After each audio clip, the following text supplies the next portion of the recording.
Welcome. You are listening to NightSleepWhisper. Tonight, I will take you away from the noise of the world to a frozen peak, the Blackwood Observatory. In this epic 50-chapter journey, we will uncover the mystery behind the stars together with Paul, Sarah, and David. Now, lean back, close your eyes, and let your mind drift into this dark yet mesmerizing story beneath the snow. Our journey begins. Paul looked out of the window of the small truck. The road was very narrow and dangerous. On one side, there was a high wall of dark rock. On the other side, there was a deep drop into the valley. White snow covered everything. It was a very cold morning in February. The driver of the truck was an older man with a gray beard. He did not talk much. He only watched the road carefully. He held the steering wheel with his large, gloved hands. Paul was 35 years old. He was a scientist. He spent his life studying the stars and the planets. This was his first day at the mountaintop observatory. It was one of the highest and most isolated buildings in the world. He felt a little nervous. He was now very far away from the busy city and his comfortable apartment. "We are almost there," the driver said. His voice was deep and steady. Paul looked up through the front window. He saw a large silver dome on the top of the mountain. It looked like a giant ball made of metal. The morning sun hit the silver surface. It was very bright and beautiful. This was the home of the most powerful telescope in the country. It was a place for science and discovery. The truck stopped in front of a big gate. The gate was made of heavy iron. A man in a blue jacket walked out of a small guardhouse. He looked at Paul's identification papers for a long time. Then, he nodded and pressed a button. The gate opened. The truck moved forward slowly into the empty parking lot. Paul took his bags from the back of the truck. He had 2 large suitcases and a small black bag for his computer. The air was very thin at this height. It was difficult to breathe, and his chest felt tight. He felt the cold wind on his face. It was a very strong wind. It pushed the snow across the ground in white clouds. "Good luck, Professor," the driver said. He did not wait for an answer. He turned the truck around and drove back down the steep mountain road. Paul was now alone.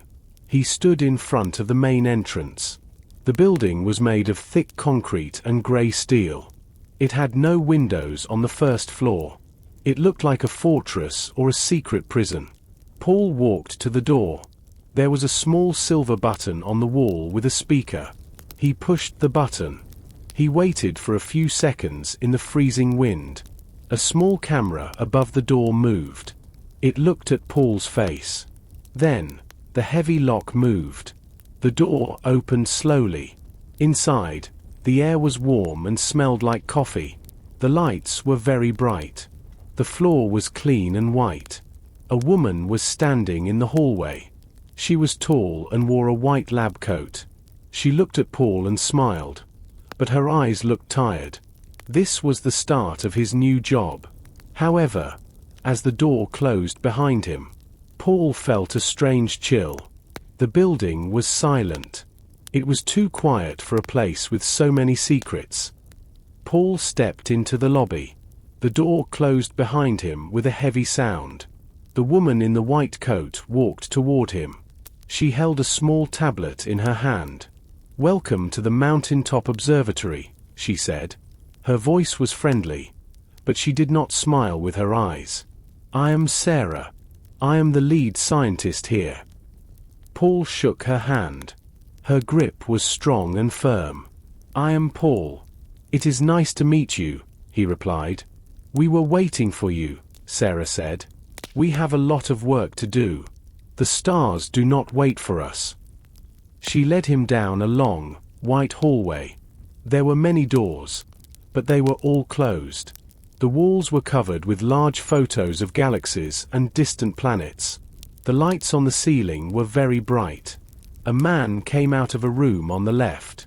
He was wearing a blue jumpsuit. He was shorter than Paul and had very short hair. He looked strong. His hands were covered in dark oil. "And this is David," Sarah said. "He is our engineer. He keeps the telescope and the computers running." David looked at Paul. He did not offer his hand because it was dirty. He just nodded his head.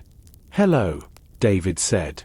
His voice was very low and serious. "I hope you like the cold. The machines work better when it is freezing, but the humans usually do not." "I am fine with the cold," Paul answered. He tried to be friendly, but David did not say anything else. David looked at Paul's bags. "Is that all you brought?" "We stay here for a long time. The next supply truck does not come for 3 weeks. Sometimes, if the snow is too deep, it takes even longer." "This is enough for me," Paul said. Sarah took Paul to a small room at the end of the hall. It was the common room. There was a large window that looked out at the snowy mountains. There was a small kitchen area with a coffee machine and a long wooden table. "This is where we eat and rest," Sarah explained. "There are only 3 of us here right now. It is a very small team. We must work together and trust each other." Paul looked at the 2 people.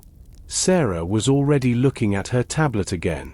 David stood by the window and watched the clouds. They seemed like a good team, but they also seemed very private. There was a heavy feeling in the room. It was not just the thin air. It was something else that Paul could not explain. "Where is the telescope?" Paul asked. "We will show you the main dome later," Sarah said. "First, you must put your bags in your room. It is down the other hallway. Room number 4. Paul picked up his suitcases. As he walked away, he heard Sarah and David speaking in very low voices.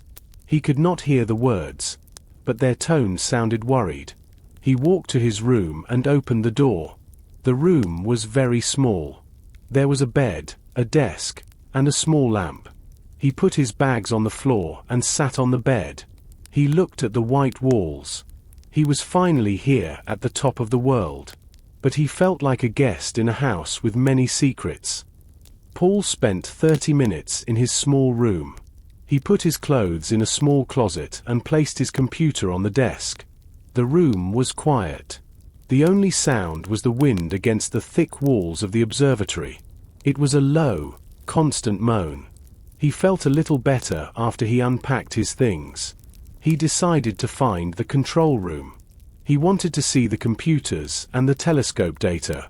He walked back into the main hallway. The floor was cold. He followed the signs on the wall to the main server and control room. He opened a heavy metal door. Inside, the room was full of large machines. They were tall and black. Small green and red lights blinked on the front of the machines. The air was much colder here because the computers needed to stay cool.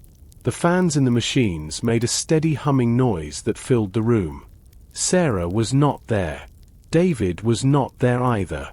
Paul was alone. He walked to a large desk in the center of the room. There were 4 large monitors on the desk. Most of them were dark. One monitor was on, but the screen was black. Paul sat in the chair. It was a heavy black chair that made a soft creaking sound. He moved the mouse to wake up the computer. The screen became bright. He expected to see scientific data or a map of the stars. Instead, he saw a simple text program. It was open in the middle of the screen. There was no name on the file. There was only one sentence written in large, white letters. "They are watching." Paul stared at the words. His heart started to beat faster. Who wrote this? Was it a joke from David? Or was it a message from the person who worked here before him? He looked around the room. The tall server machines stood like shadows in the dim light. He felt like someone was behind him. He turned his head quickly, but the room was empty. He looked back at the screen. He wanted to close the program, but his hand was shaking a little. He pressed a key on the keyboard. The computer made a short, sharp electronic tone. Suddenly, the screen went black. Then, the computer restarted itself. The message was gone. Paul stood up. He did not want to stay in the cold room anymore. He walked toward the door. But he stopped. On the floor, near the leg of the desk, he saw a small piece of paper. He picked it up. It was a photo. It was a picture of the observatory from the outside. But there was a red circle around one of the small windows in the basement. "Is everything okay?" Paul jumped. He turned around and saw Sarah standing at the door. She was watching him. Her face was very still. She did not look at the computer. She only looked at Paul's eyes. "Yes," Paul said. He quickly put the photo in his pocket. "I was just looking at the system." The computer restarted. Sarah walked into the room. She looked at the monitor. "These machines are old," she said. "They do strange things sometimes. You should go to the dining room. David is making tea." Paul nodded and left the room. As he walked down the hall, he kept his hand on the photo in his pocket. He did not believe Sarah. The message on the screen was not a mistake. Someone was afraid. And now, Paul was afraid too. Paul sat at the long wooden table in the dining room. David was there. He held a large mug of tea in his hands. The room was warm, but Paul still felt cold from his time in the server room. He thought about the message on the screen and the photo in his pocket. He wanted to ask David about the previous worker, but the engineer looked very tired. "The wind is getting stronger," David said. He looked toward the large window. Paul turned his head. Earlier, he could see the distant peaks of other mountains. Now, there was only gray. The blue sky was gone. Dark clouds moved quickly across the sky. They looked heavy and dangerous. The sun disappeared, and the room became dim. Suddenly, the wind hit the building with a great force. The heavy glass in the window shook. A low, deep sound filled the room as the air pushed against the concrete walls. It was not a quiet wind anymore. It was a roar. Then, the snow began to fall. It was not soft or light. It was thick and fast. In just a few minutes, the world outside the window became a solid wall of white. Paul could not see the parking lot. He could not see the gate. He could only see the snow hitting the glass. Sarah walked into the room. She was wearing a thick sweater over her lab coat. She looked at the window and then at a small monitor on the wall. The monitor showed a live video from a camera outside. The camera was shaking violently. The screen showed only white lines and moving shadows. "The storm is here," Sarah said. Her voice was calm, but she gripped the back of a chair tightly. "This is a big one. The sensors say the wind is over 100 kilometers per hour." "What about the road?" Paul asked. He thought about the driver who had left only an hour ago. David stood up and walked to the monitor. He pressed a button to change the view. The screen showed the narrow mountain road. Or, it tried to show it. The road was completely covered in deep, white snow. A large rock had fallen from the mountain and sat in the middle of the path. "The road is blocked," David said. "Even a large truck cannot pass that. We are cut off from the valley." "How long will the storm last?" Paul asked. "In this part of the mountain, it can last for 3 days," Sarah replied. "Sometimes it lasts for a week. We have food and water, so we are safe. But no one can come here, and we cannot leave." Paul looked at the white wall outside. He felt a heavy weight in his chest. He was trapped on top of a mountain with 2 strangers. He thought about the message. They are watching. If someone else was in the building, they were also trapped here with them. The observatory did not feel like a fortress of science anymore. It felt like a trap. The bright lights of the dining room felt too small against the giant, angry storm outside. The storm continued for hours. Paul could not sleep in his small, quiet room. He kept thinking about the photo of the basement window and the message on the computer screen. He decided to find Sarah. He wanted to see how the telescope worked. He thought that looking at the stars might help him feel calm.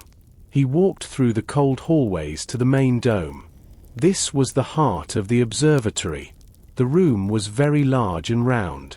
The ceiling was a giant metal circle that could open to the sky. In the center of the room stood the telescope. It was a massive machine made of black steel and expensive glass. It looked like a giant cannon pointing at the heavens. Sarah was already there. She stood at a control station near the base of the telescope. The light from the monitors made her face look blue. She was typing quickly on a keyboard. She did not hear Paul enter the room. "Is the telescope working in this weather?" Paul asked softly. Sarah jumped a little and turned around. "Oh, Paul, you scared me," she said. She wiped her forehead with the back of her hand. "No, the dome is closed because of the snow. If we open it now, the ice will damage the mirrors." "Then what are you doing?" Paul asked. He walked closer to the screens. Sarah pointed at the main monitor. "The telescope moved," she said. Her voice was very quiet. "The computer says the telescope changed its position 10 minutes ago. But I did not move it. David says he did not move it, either." Paul looked at the numbers on the screen. He knew how to read the coordinates. The telescope was not pointing up at a star or a galaxy. It was pointing at a very low angle. "Where is it pointing?" Paul asked. Sarah pressed a button to show a map of the mountain. "It is pointing down," she explained. "It is looking at the edge of the Blackwood forest. That is at the bottom of the cliffs, near the old mining tunnels." Paul felt a knot in his stomach. A telescope of this size was made to see things billions of miles away. It was not made to look at trees on the ground. Why would someone point it at the forest? "I don't know," Sarah replied. "It is very difficult to move the telescope manually. You need a special code. And you must be inside this room to do it." Just then, David walked into the dome. He looked at the telescope and then at Sarah. "Did you fix the error?" he asked. He sounded a bit angry. The motor was making a loud grinding noise. I could hear it from the generator room. "It wasn't an error, David," Sarah said.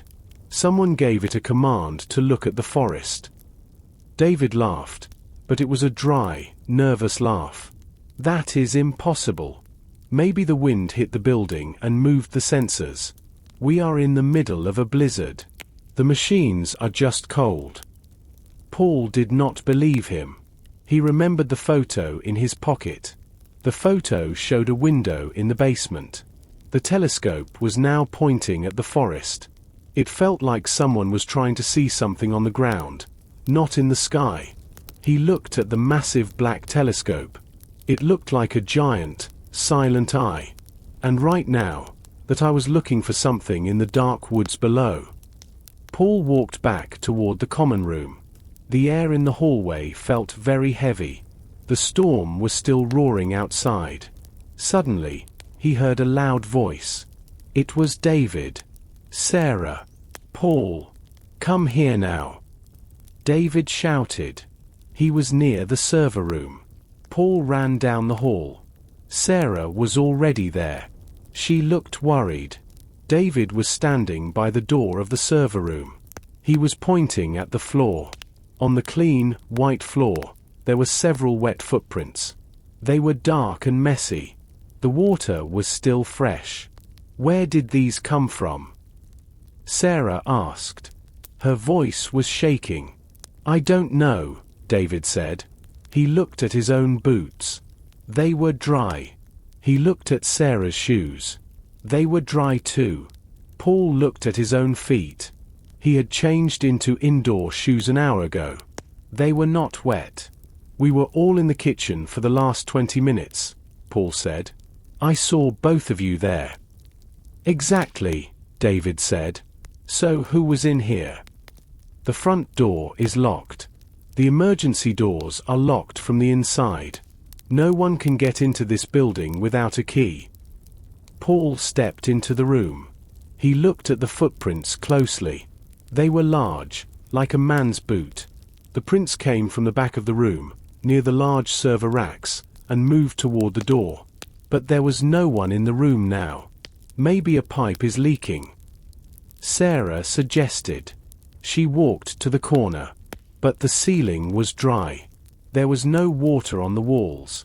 The water on the floor was definitely from melted snow. Paul felt a cold shiver. He remembered the message on the computer. They are watching. Is there another way into this room? Paul asked. Only through the main vent, David answered. He pointed to a small metal square high on the wall. But that is too small for a person. And it is covered with a heavy screen. Paul followed the footprints with his eyes. They did not stop at the door. They continued into the hallway. They were lighter now, but he could still see the marks on the floor. The prints went past the kitchen and turned toward the stairs. Where do those stairs go?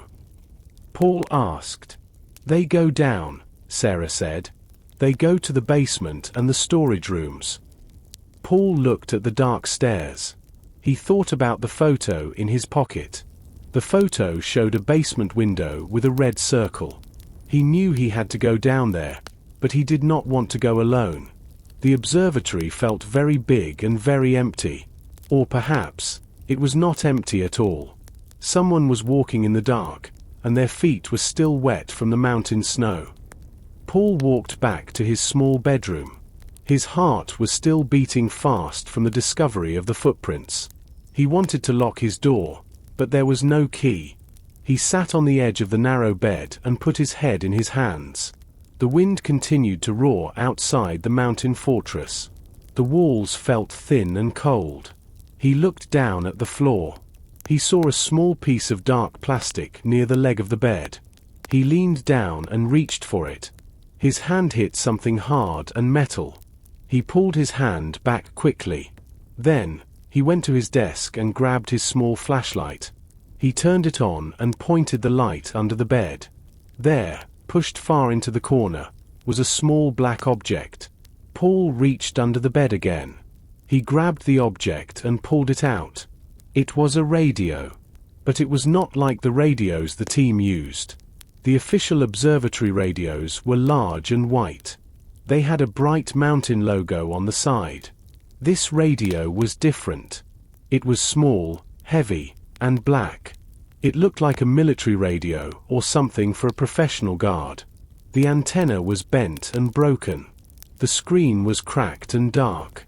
Paul pressed the power button, but nothing happened. The battery was dead or the device was destroyed. He turned the radio over in his hands. On the back, there was a small piece of silver tape. On the tape, someone had written a number with a black pen. 04. Room number 4, Paul whispered to himself. This was his room. He thought about the person who lived in this room before him. Sarah said a scientist named Dr. Aries lived here. She said he left for a new job in a big city. Did Dr. Aries leave this radio? Why was it hidden under the bed? It looked like someone threw it there in a hurry. Paul opened the battery cover on the back of the radio. The inside was full of dust. It was broken, but he saw something else. Tucked behind the plastic was a tiny, folded piece of paper. He pulled it out carefully. He unfolded it with shaking fingers. The paper had a list of numbers and times. Next to one of the times, there was a word written in red ink. Signal. Suddenly, Paul heard a sound in the hallway. It was the sound of a heavy door opening and then closing. The sound was low and dull. He quickly hid the radio and the paper under his pillow. He stood up and walked to his door. He opened it just a few inches. The hallway was dark. The main lights were now off to save power during the heavy storm. He saw a shadow moving at the end of the hall. It was a person. They were walking toward the stairs that led to the basement. The person moved very slowly and quietly. They did not use a flashlight. They knew the way in the dark. Paul watched as the shadow disappeared down the stairs. He felt a cold sweat on his neck. He knew one thing for certain now. There was a secret on this mountain, and it was hidden beneath his feet. The dining room was a small circle of light in the middle of the dark observatory. Sarah and David were already at the table. There was a large pot of vegetable soup in the middle. The smell was good, but Paul did not feel hungry. He sat down across from Sarah. His mind was full of the shadow he saw in the hallway and the radio under his bed. "Eat, Paul," Sarah said. She was stirring her soup slowly. "You need your strength. The cold takes a lot of energy from the body." Paul took a small bowl of soup. "The building feels very empty tonight," he said. He watched their faces. "Do you ever feel like we are not alone here?" David stopped eating. He looked at Paul with a hard expression. "It is the wind," he said. "The wind plays tricks on your ears. It moves through the pipes and the vents. It can sound like voices or footsteps. You get used to it after a month." Sarah nodded in agreement. "Isolation is difficult for the mind. We only have each other to talk to. Sometimes, your brain wants to hear something else." Just as Sarah finished speaking, the floor under their feet shook. A loud, heavy sound echoed up through the floorboards. It was the sound of a massive metal door closing with great force. It was not the wind. It was a clear, mechanical sound from deep inside the building. The three of them froze. Even David looked surprised now. The soup in Paul's bowl had small ripples on the surface from the vibration. "That was not the wind," Paul said. "That came from the basement," Sarah whispered. She stood up and grabbed a heavy flashlight from a shelf near the door. "The storage rooms are down there, but the main basement door is very heavy. It takes a lot of strength to move it." "Maybe a pile of crates fell over," David suggested, but he did not sound sure. He stood up too. He picked up a heavy metal wrench from his tool belt. They walked out of the dining room together. They moved toward the stairs. Paul felt the cold air rising from the lower levels. The lights in the stairwell flickered once and then stayed on. They walked down slowly. The sound of their boots on the metal steps was the only noise. At the bottom of the stairs, there was a long hallway with many doors. Most of them were made of wood, but the door at the very end was made of thick, grey steel. It was the door to the deep storage area. Sarah walked to the door and pushed it. It was unlocked. They entered a large room filled with tall shelves. Sarah moved her flashlight around the room. The light landed on a small area in the corner. There was a small cot with a warm blanket. Next to the cot, there was a small table. On the table, Paul saw 3 cans of food, a bottle of water, and a small lamp. The lamp was still warm to the touch. "Someone is living here," Paul said, his voice a low whisper. Sarah looked at the bed and then at David. Her face was pale.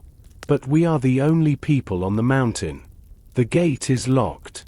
The road is blocked." Paul looked at the small collection of food. It was food from their own kitchen. Someone was hiding in the dark, watching them eat, and then sleeping here in the cold. The mystery of the observatory was no longer about the stars. It was about the person hiding in the shadows of the basement. Paul looked at the small cot in the corner of the basement. The blanket was still messy.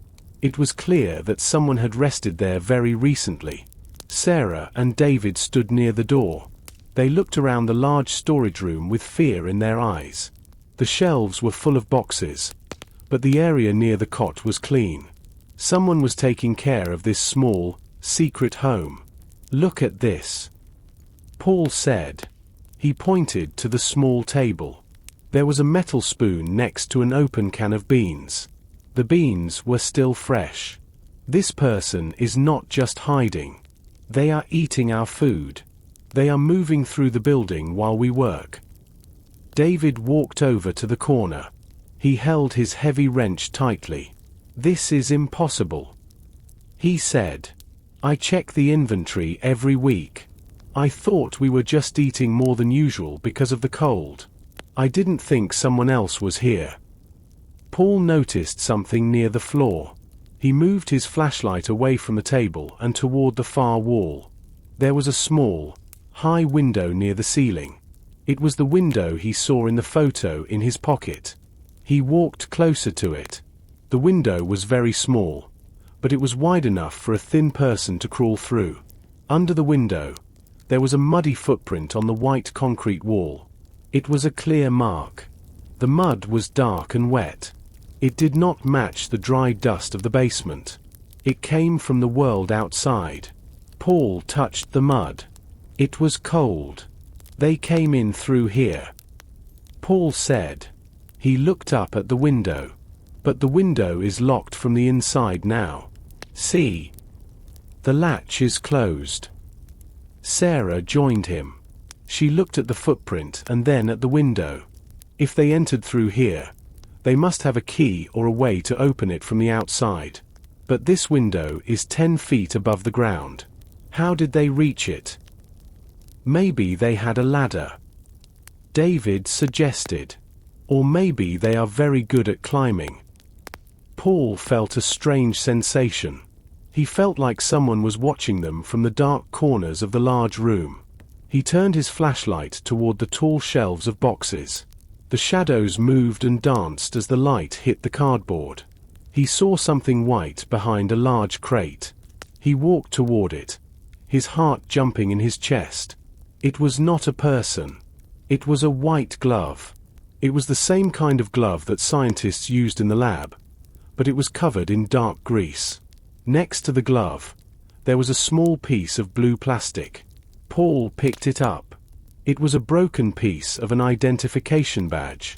There was no name on it, but there was a small logo of the observatory. "This belongs to someone who works here," Paul whispered. Sarah looked at the blue plastic. She turned pale. "That logo is old," she said. "We haven't used that design for 5 years. Not since the big accident in the valley." The three of them stood in the silent basement. The only sound was the low hum of the building's heater. They were not alone. A ghost from the past was living in their basement, and they had no idea what the stranger wanted. The three scientists stood in the cold basement for a long time. No one spoke. The light from the flashlight was the only thing moving. Paul looked at the small cot again. It was a very simple bed, but it was enough for someone to hide there. He thought about the last few hours. The message on the computer, the telescope pointing at the forest, and the wet footprints all made sense now. "We need to go back upstairs," Sarah said. Her voice was thin and sharp. "It is too dangerous to stay here in the dark. We do not know who this person is." David nodded. He held his wrench like a weapon. "I will lock the steel door from the outside," he said. "If someone is in here, they will stay here until the storm stops." They walked back toward the heavy steel door. David pulled it shut. The metal made a loud, echoing sound as it hit the frame.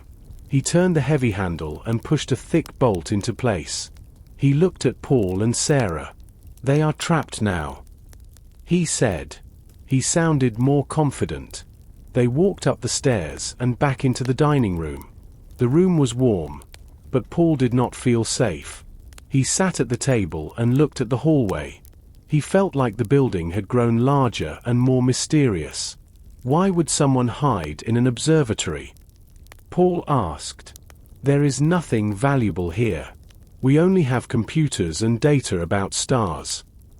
"Maybe it is about the data," Sarah said. She was looking at her tablet. "Some of our research is for the government. It is very private." Paul remembered the radio under his bed. He wanted to tell them about it, but he hesitated. He did not know if he could trust Sarah or David yet. What if one of them was helping the person in the basement? He decided to keep the radio a secret for a little longer. Suddenly, Paul noticed a small movement near the kitchen door. The door was slightly open. He saw a flash of white. He stood up quickly. "Did you see that?" he asked. "See what?" David asked. He looked at the door. Paul walked toward the kitchen. He pushed the door open. The room was empty. But on the floor, near the refrigerator, there was a small puddle of water. It was fresh. The person in the basement was not trapped. There was another way out. Paul realized the truth in that moment. The stranger knew the building better than they did. The stranger was not just hiding. They were living with them like a ghost in the walls. The observatory was no longer a safe fortress. It was a house with a fourth person who moved through the shadows. Paul looked at the dark hallway. Somewhere in the building, someone was watching them. And that person was very close. Paul could not stay in the dining room. Every shadow on the wall looked like a person. He told Sarah and David that he wanted to sleep. He walked back to room number 4. He closed his door and pushed a heavy chair against it. He knew the person could move through the building, and he wanted to feel safe. He sat on his bed and pulled the broken radio out from under his pillow. He looked at the list of numbers again. The word signal in red ink seemed to glow in the dim light of his desk lamp. He felt that there was more to find in this room. If Dr. Aries left a radio, perhaps he left something else.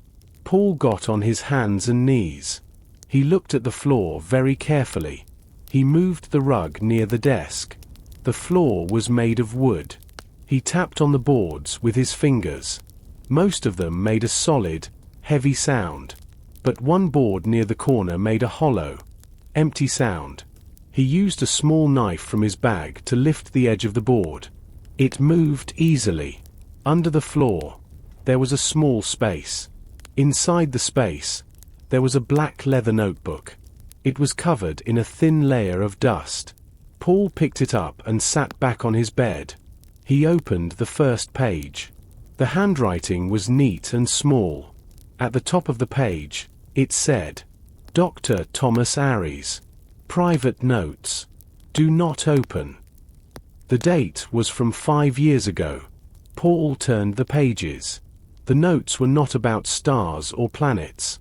They were about the mountain itself. Dr. Aries wrote about strange radio signals coming from the valley below. He wrote that the signals were not natural. They were coded messages. On one page, the writing became messy and hurried. I found the source. It said, "It is not a satellite. It is something in the old mining tunnels. The others do not believe me. They say I am tired. But I know what I saw." Paul felt a cold chill.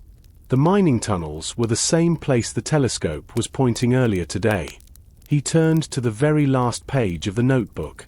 There was a photo tucked into the paper. It was a picture of a group of 4 people standing in front of the observatory. He recognized the silver dome in the background. He looked at the faces in the photo.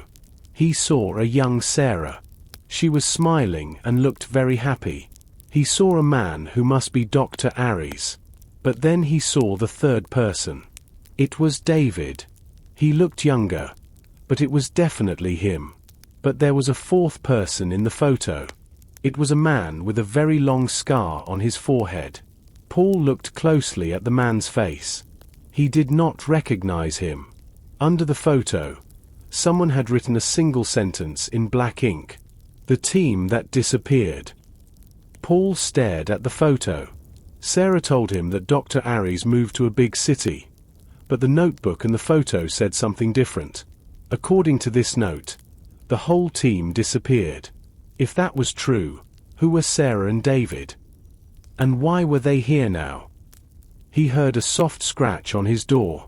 Someone was standing in the hallway, listening.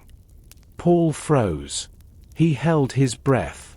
The scratching sound at the door was very quiet. It was like a small animal was trying to get inside. But there were no animals in the observatory. He quickly put the black notebook back into the space under the floor. He pushed the wood down and pulled the rug over it. He hid the broken radio under his pillow. He walked to the door.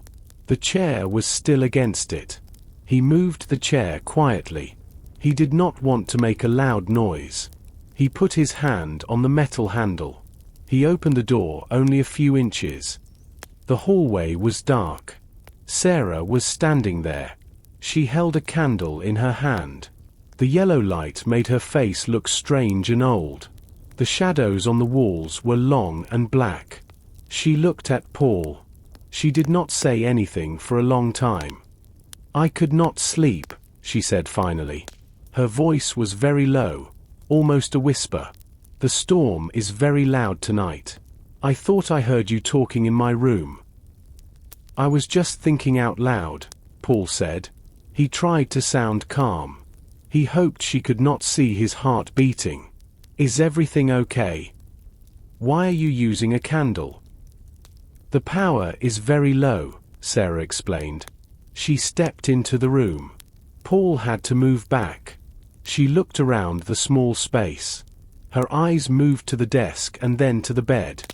"David is working on the generator. We must save the electricity for the computers." She sat on the edge of the wooden chair. "I wanted to talk to you about Dr. Aries," she said. "The man who lived in this room before you."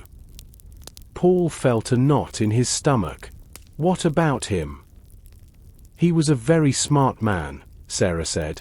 She looked at the candle flame. "But the isolation was hard for him. He started to see things. He started to believe there were secret signals coming from the mountain. He became very angry with David and me." "Where is he now?" Paul asked. He watched her hands. She was gripping the candle holder very tightly. Her knuckles were white. "He left," Sarah said. She looked at Paul's eyes. "He walked out into a storm just like this one. He never came back. We told the police he moved to the city. We did not want the observatory to close. People are afraid of accidents. They stop sending money when scientists disappear." Paul remembered the photo in the notebook. In the photo, Sarah looked happy. But now, her story was full of sadness and secrets. Was she telling the truth? Or was she trying to explain why Dr. Aries was gone before Paul found out the real story? And the other people in the team? Paul asked. He wanted to see her reaction. Sarah's face became very still. "What other people, Paul?" Paul realized his mistake. He had not told her about the notebook or the photo. "I saw an old photo in the common room earlier," he lied. "A group of 4 people in front of the dome." "Oh," Sarah said. She stood up and walked toward the door. "That was a long time ago. Those people are not here anymore. Only David and I remain. You should try to sleep, Paul. Tomorrow will be a long day." She left and closed the door. Paul heard her footsteps move away until it was silent again. Paul sat back on the bed. Sarah was lying. The notebook said the entire team disappeared. She said Dr. Aries walked into the snow. Both stories were terrifying. Paul looked at the floorboard. He was not just a scientist anymore. He was a witness to a mystery. And he was trapped in the middle of it. Paul could not stay in his room.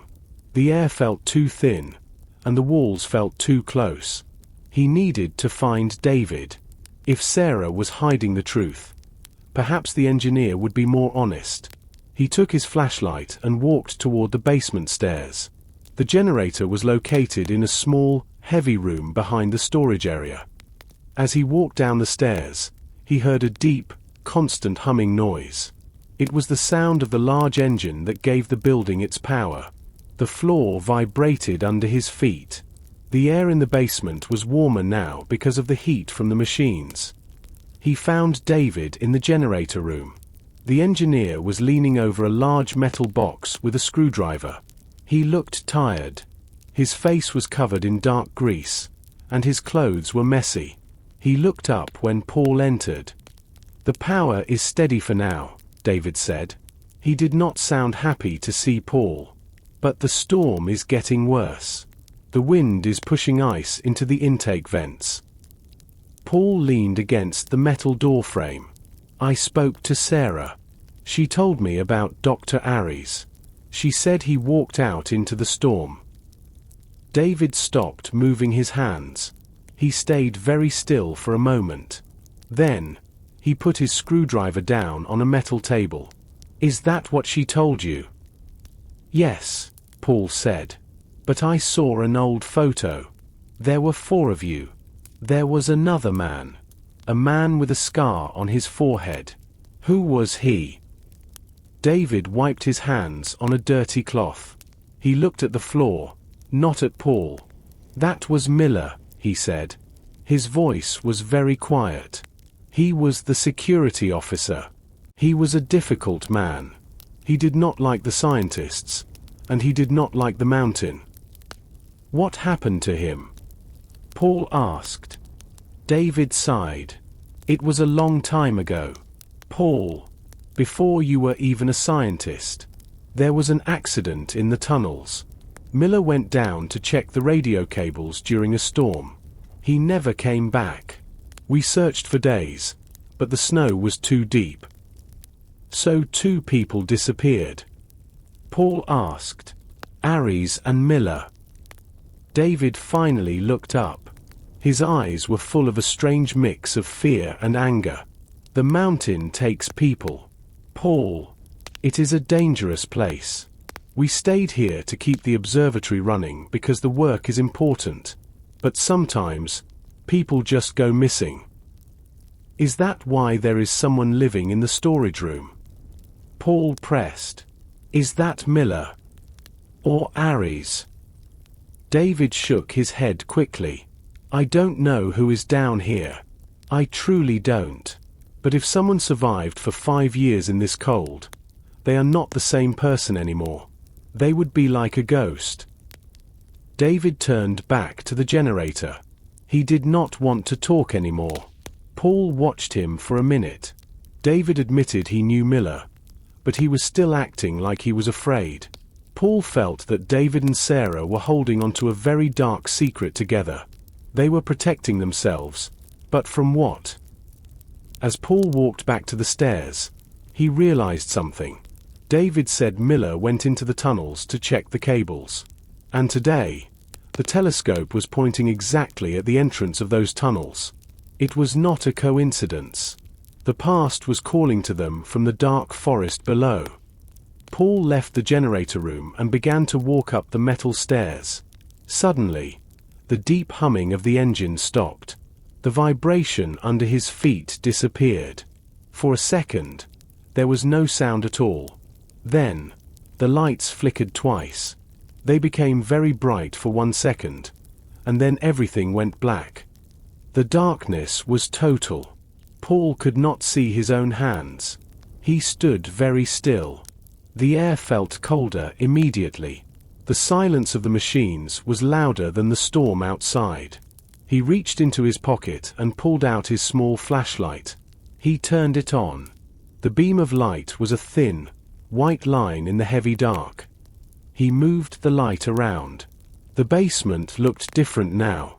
The shadows of the shelves looked like tall, thin giants. He heard the wind outside. It was a low, sad sound. He knew he had to get back to the main floor. He did not want to be in the basement alone during a blackout. As he walked, his light hit the floor. He saw the wet footprints again. But this time, they were new. The water was shiny in the flashlight beam. The prints were coming from the deep storage room. But David had locked that door just a few minutes ago. Paul walked to the heavy steel door. He looked at the bolt. It was still in the locked position. But the door was open just 1 inch. Someone had moved the bolt from the other side. Or, perhaps, there was a second key that David did not mention. Paul pushed the door open. He moved his light slowly inside the room. "Is anyone there?" he asked. His voice sounded small and weak in the large, empty space. There was no answer. He walked past the tall crates. He went toward the corner where the small cot was. The cot was empty. The blanket was gone.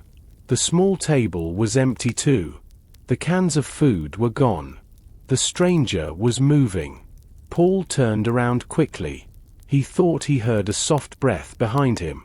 He moved his light, but there was only the cold, grey wall of the observatory. He decided to find Sarah and David. He needed to know if they were safe. He climbed the stairs quickly.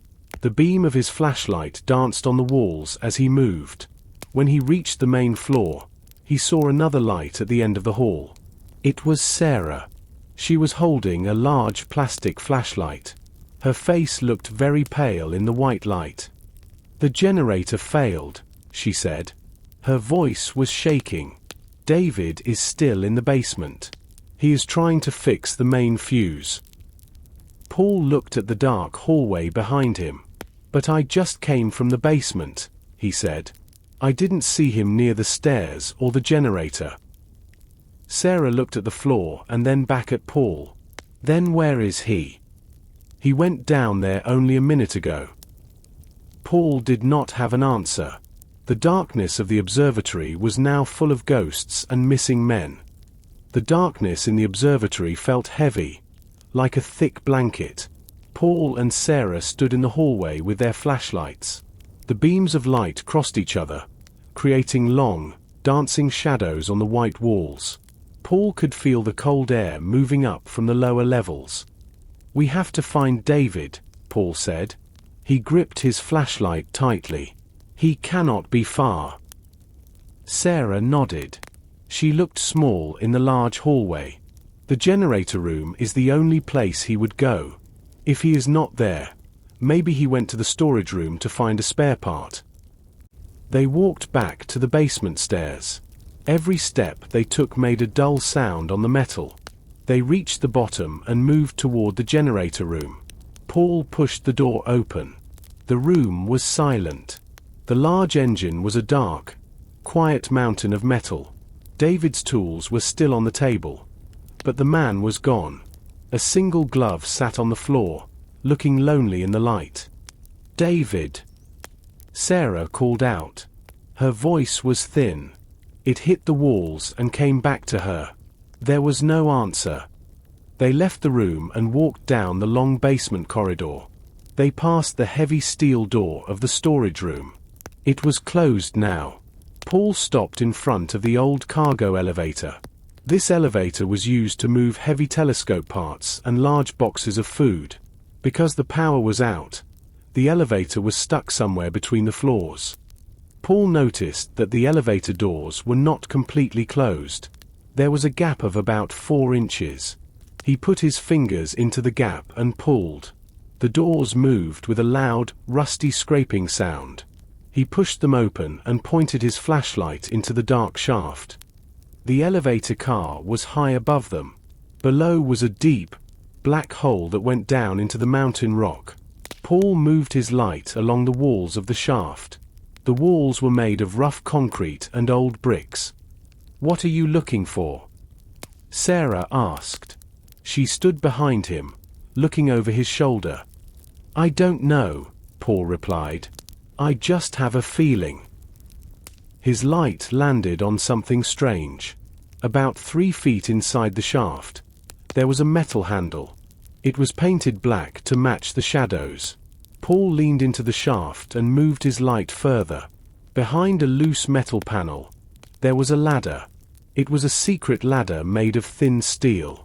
It did not go up to the main floors. It went down, deep into the darkness below the basement. "A ladder," Sarah whispered. She sounded shocked. "I have worked here for years. I never knew this was here. This is not on any of the building maps." Paul looked at the ladder and then at the dark hole. The air coming up from the shaft smelled like wet earth and old metal. He knew where this ladder led. It led to the mining tunnels. "David didn't disappear," Paul said. He went down there. Or someone took him down there. He looked at Sarah. Her face was hidden in the shadows, but he could see her eyes reflecting the light of his flashlight. They were full of a secret fear. Paul knew he had to go down the ladder, even if it meant leaving the safety of the building. Paul put his flashlight between his teeth. He grabbed the cold metal of the secret ladder. He stepped into the dark shaft. The air was very cold and smelled like old wet stone. He began to climb down. Sarah followed him. Paul could hear her breathing above him. She sounded very scared. The ladder was long, and Paul's arms began to feel tired. Finally, Paul's boots hit a flat floor. He took the flashlight out of his mouth and moved the light around the space. They were in a small, square room. The walls were made of rough mountain rock. It was a secret room built inside the mountain itself. Sarah reached the bottom. She stood next to Paul. She moved her flashlight to the center of the room. There was a long wooden desk. On the desk, there were 10 small computer monitors. They were old, but they were all turned on. The screens glowed with a soft, gray light. Paul walked to the desk. He looked at the first monitor. He felt a sudden shock. The screen showed a small bedroom with a narrow bed and a desk. It was his room, room number 4. He could see his own suitcase on the floor. The camera was hidden high in the corner of his room. He looked at the next monitor. It showed Sarah's room. He saw her bed and her white lab coat hanging on the door. The third monitor showed the dining room. The fourth showed the kitchen. Every single room in the observatory was on these screens. "They have been watching us," Paul whispered. His voice was full of fear. "Every minute of every day. Someone sat here and watched us sleep and eat." Sarah stared at the screens. Her hands were shaking. She pointed to a monitor at the end of the desk. "Look at that one," she said. Paul looked. This screen did not show a room inside the building. It showed the dark forest at the bottom of the cliffs. The camera was high up, probably on the side of the mountain. In the middle of the trees, Paul saw a small light. It was a fire. Someone was camping in the forest during the blizzard. Near the monitors, Paul found a small black microphone. Next to it was a set of headphones. This was not just a room for looking. It was a room for listening. The person who lived here heard every word they said. "Is this where Dr. Aries went?" Paul asked. "Did he build this?" "No," Sarah replied. She looked at the wires behind the screens. "This equipment is very new. These are not old machines from 5 years ago. Someone put these here recently." Paul felt a cold shiver on his back. He realized something terrible. If they were on the screens right now, the person who watched them knew they were in the secret room. They were no longer the hunters. They were the prey. He turned his flashlight toward the ladder, but he heard a strange sound. It was the sound of a heavy metal panel sliding into place far above them. The exit was closed. They were trapped in the room of hidden eyes. The room was very quiet. Paul could hear the sound of his own heart. The metal panel above them was closed. They could not go back up the ladder. Sarah was walking around the small room. She was touching the stone walls. She was looking for a secret button or another door. Paul turned back to the monitors. He was curious about the computer system. He saw a small box on the screen that said Video Archive. He moved the mouse and clicked on it. A list of dates and times appeared. He clicked on the video from 1 hour ago. The monitors changed. They showed the observatory before the power went out. Paul looked at the screen for Sarah's bedroom. He saw Sarah in the video. She was standing by her bed. She looked very nervous. She looked at the door and then at the window. In the video, Sarah reached under her pillow. She pulled out a small, silver gun. She held it in her hand for a moment. She looked at it carefully. Then, she opened her black bag and put the gun inside. She closed the bag and put it over her shoulder. Paul felt a cold shiver. He looked at Sarah. She was standing near the back of the room. She was wearing her coat, and the black bag was hanging from her shoulder. He realized the gun was only a few feet away from him. "Did you find a way out?" Sarah asked. She turned around and looked at Paul. Paul quickly closed the video window on the monitor. He did not want her to know what he saw. "Not yet," he said. His voice was a little shaky. "The computer is very complex.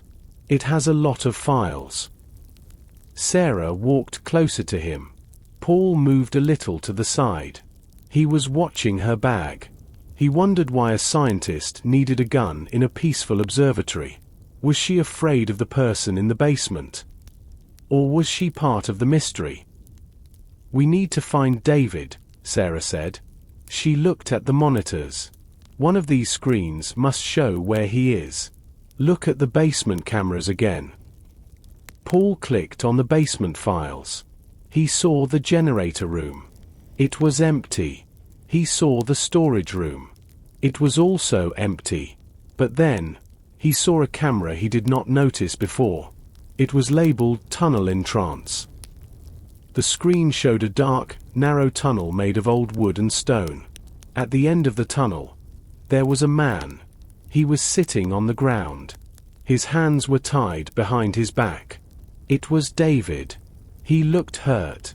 A shadow moved across the screen. A person in a heavy coat was standing over him.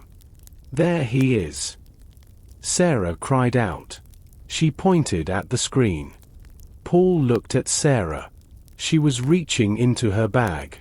Her hand disappeared inside. Paul stepped back. He was ready to run, but there was nowhere to go. Sarah pulled her hand out, but she did not have the gun. She was holding a small electronic key. "I found this in the hallway earlier," she said. "I think it opens the back door of this room." Paul breathed a sigh of relief, but he was still worried. Sarah had a gun, and she was keeping it a secret. He didn't know if she was a friend or an enemy. He knew he had to be very careful. Sarah held the electronic key near a small sensor on the back wall. The sensor made a quiet electronic sound, and a small light changed from red to green. A heavy door made of gray metal moved slowly. Behind the door, there was a dark, narrow path. It was the entrance to the old mining tunnels. The air in the tunnel was very different from the air in the observatory. It was wet and smelled like old earth. Paul pointed his flashlight into the dark. The light did not reach the end of the tunnel. He saw old wooden beams holding up the ceiling. They looked very weak. Water dripped from the rocks, making small pools on the ground. "We have to hurry," Sarah said. She stepped into the tunnel first. She was moving very fast. She did not look like a tired scientist anymore. She looked like a woman with a mission. Paul followed her. He watched her black bag. He knew the silver gun was inside. He wanted to ask her about it, but he was afraid of her answer. Instead, he looked at the floor. He saw a thick orange cable running along the wall. It was new and clean. This was not part of the old mine. This cable was for the monitors and the cameras in the secret room. "Look at the walls," Paul whispered. Sarah stopped. Paul moved his flashlight. There were marks on the stone. Someone had used a heavy machine to make the tunnel wider. There were also small boxes attached to the rocks. They were sensors. They were measuring the movement of the mountain. "This is not just for watching us," Paul said. "Someone is doing a big project down here. They are studying the mountain rock. Or they are looking for something inside the rock," Sarah added. She started walking again. They walked for 10 minutes. The tunnel turned to the left and then to the right. It was like a maze. Finally, they reached the area they saw on the monitor. Paul recognized the old wooden chair in the middle of the path. "David!" Sarah cried out. She ran to the chair. The chair was empty. There were pieces of rope on the floor. They were cut with a sharp knife. Paul looked around the small area. He saw a piece of blue cloth caught on a sharp rock. It was a piece of David's jumpsuit. "He was here," Paul said. He picked up the blue cloth. It was wet, but there was no blood on it. He escaped, or they moved him. Sarah looked at the ground. She saw a set of footprints in the mud. There were 2 sets of prints. One set was large and heavy. The other set was smaller. They led deeper into the tunnel, away from the observatory. "Someone took him," Sarah said. Her voice was cold. She reached into her bag and touched something. Paul knew she was touching the gun. "We cannot go back now. Paul. We have to follow them." Paul looked back at the door to the secret room. It was far away now. The darkness of the tunnel felt like a mouth waiting to close. He nodded slowly. He did not have a gun, but he had the notebook and the photo in his memory. He knew that the answers to all their questions were waiting at the end of this dark path. The tunnel was very long and very dark. Paul's legs felt heavy. He was tired, but he did not want to stop. He followed Sarah's flashlight. The orange cable on the floor was their only guide. The sound of dripping water was constant. It sounded like a slow clock ticking in the dark. "The air is getting fresher," Sarah whispered. She stopped for a moment and took a deep breath. "Do you smell that? It smells like pine trees and cold air."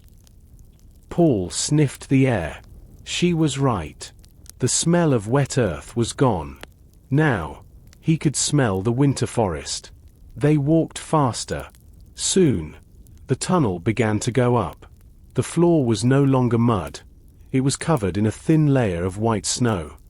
At the end of the tunnel, there was no door. There was only a large hole in the side of the mountain. It was hidden behind a thick curtain of frozen plants and heavy rocks. Sarah pushed the branches aside and stepped out.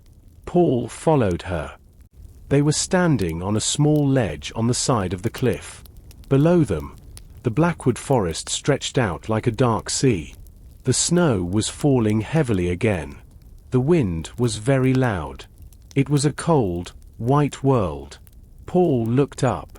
High above them, he saw the silver dome of the observatory. It looked like a small toy on top of the mountain. "Look over there," Sarah said. She pointed down into the trees. About 200 yards away, there was a small cabin. It was made of dark wood. A thin line of grey smoke was coming from the chimney. There was a faint orange light in the window. This was the fire Paul saw on the monitor in the secret room. "Is David in there?" Paul asked. "Maybe," Sarah replied. She reached into her black bag again. This time, she pulled out the silver gun. She checked the bullets and then held it at her side. She looked at Paul. "I know you saw this on the camera. Paul, I'm sorry I didn't tell you. I am not a murderer. I am a woman who wants to stay alive." Paul looked at the gun and then at Sarah. "Who are you really, Sarah?" "David said you have been here for years. But the notebook said the whole team disappeared." Sarah looked at the cabin. Her eyes were hard. "I was part of the original team. We did disappear. The government wanted our research, so they told the world we were gone. They kept us here to work in secret. But then the accident happened, and everything changed. Some people stayed to hide the truth. Others, like Dr. Aries, tried to run away." "And Miller?" Paul asked. "The man with the scar?" "Miller is the one who watches," Sarah said. She started to walk down the narrow path toward the forest. "He is the one who has David. And if we don't move fast, he will have us too." Paul followed her into the deep snow. He didn't have a weapon, but he had a lot of questions. He felt like he was walking into a trap, but he had to save David. The forest was dark and the snow was deep. Every tree looked like a person waiting in the shadows. The snow was very deep as Paul and Sarah moved toward the cabin. Each step was difficult.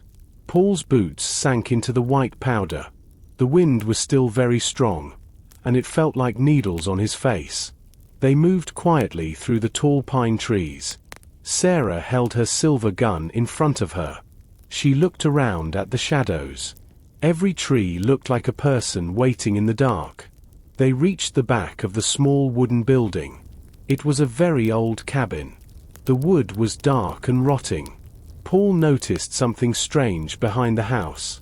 There was a small metal structure standing in the snow. It was a secondary satellite dish. It was much smaller than the one on top of the observatory, but it was modern and expensive.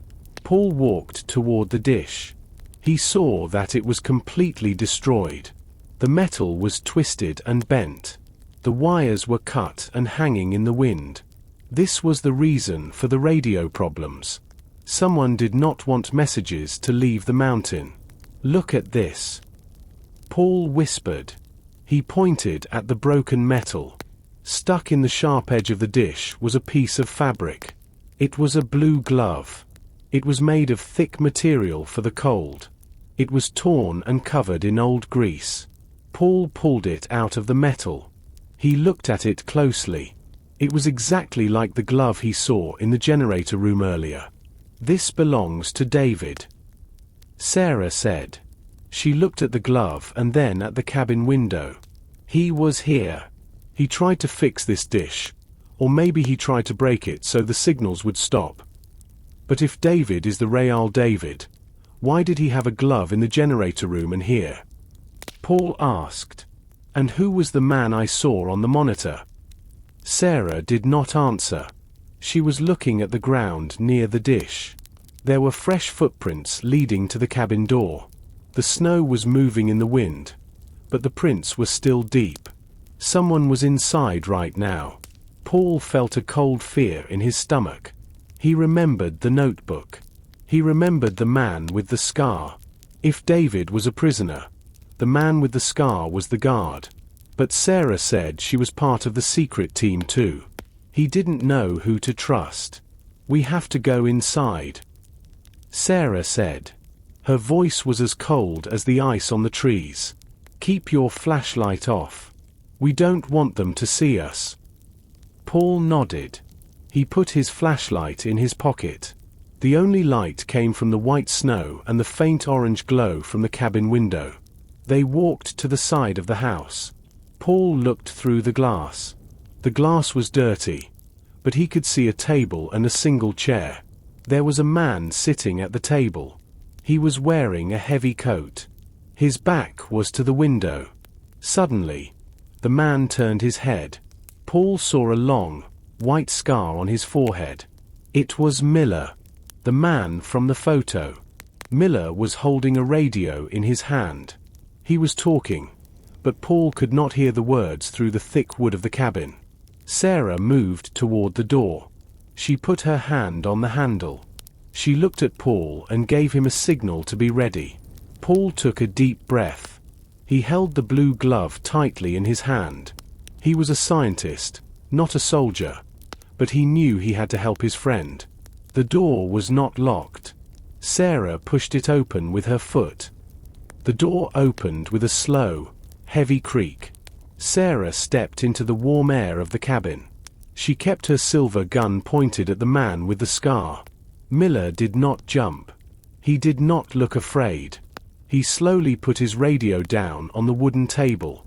He looked at Sarah, and then he looked at Paul. "You are late, Sarah," Miller said. His voice was like dry paper. "I expected you an hour ago." Paul stood behind Sarah. He looked around the small room. It was full of old boxes, radio parts, and maps of the mountain. There was a small heater in the corner. On a wooden chair near the wall, Paul saw David. David's eyes were open, but he had a piece of cloth over his mouth. His hands were tied to the chair. He looked at Paul with a look of surprise. "Let him go, Miller," Sarah said. Her hand was steady. Miller laughed quietly.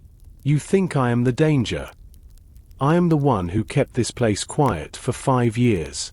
I am the one who hid the signals so the others would not come." He looked at Paul. "Do you know who she really is, Professor? She is not just a scientist. She was the leader of the project." Paul looked at Sarah. She did not lower the gun. "I had to protect the research," she said to Paul. Her voice was flat. "The gun is for protection, Paul. I told you that. I feel unsafe because Miller wants to destroy everything we built. I want to destroy a lie," Miller replied. He stood up slowly. Sarah moved the gun toward his chest. "That signal you are looking for. It is not a message for a ship. It is a tracking signal for a weapon. That is why Dr. Aries ran away. He found out the truth." Paul felt a cold weight in his chest. He looked at the blue glove in his hand. He looked at David, who was struggling to move in the chair. Everything felt like a circle of lies. Sarah said Miller was a guard. Miller said Sarah was a leader of a dangerous project. "Paul, don't listen to him," Sarah said. "He is confused." The isolation changed his mind. "Is that why you have a gun, Sarah?" Paul asked. "Because you are afraid of the truth? Or because you are afraid of him?" "I am afraid of failing," Sarah said. She did not look at Paul. She only looked at Miller. David tried to fix the dish to call for help. He was going to tell the world about the mountain. I couldn't let him do that. Miller caught him before I could. Paul realized the terrifying truth. Miller and Sarah were both part of the secret, but they were on different sides. Miller wanted to keep the mountain hidden and silent. Sarah wanted to keep the research going at any cost. And David was caught in the middle because he wanted to go home. "The storm is stopping," Miller said, pointing to the window. "When the sun comes up, people will come. You cannot keep the secret forever, Sarah." Paul stood between two people with dangerous secrets. Sarah held the silver gun firmly. Miller sat at the table, his face as hard as the mountain rock. David was still tied to the chair, his eyes moving quickly between the three of them. The cabin was warm, but the air felt heavy and thick. Paul looked at the wooden desk near the window. There were many papers and a small, leather folder. He walked slowly toward the desk. Sarah and Miller did not stop him. They were focused on each other. Their eyes were full of a long history of anger. Paul opened the leather folder. Inside, he found a large piece of paper. It was a map. The map was not of the forest or the stars. It was a map of the ground under the observatory. It showed the basement, the secret room with the monitors, and the mining tunnels. But there was a new part. A red line started at the back of this cabin and went deep under the snow. It led to a large area labeled Sector 7. "What is Sector 7?" Paul asked. He held the map up so the others could see it. Sarah's face changed. She looked shocked. "I did not know there was a Sector 7. She whispered. "My maps only go to Sector 6. I was told the mountain ended there." Miller looked at the map and then at Sarah.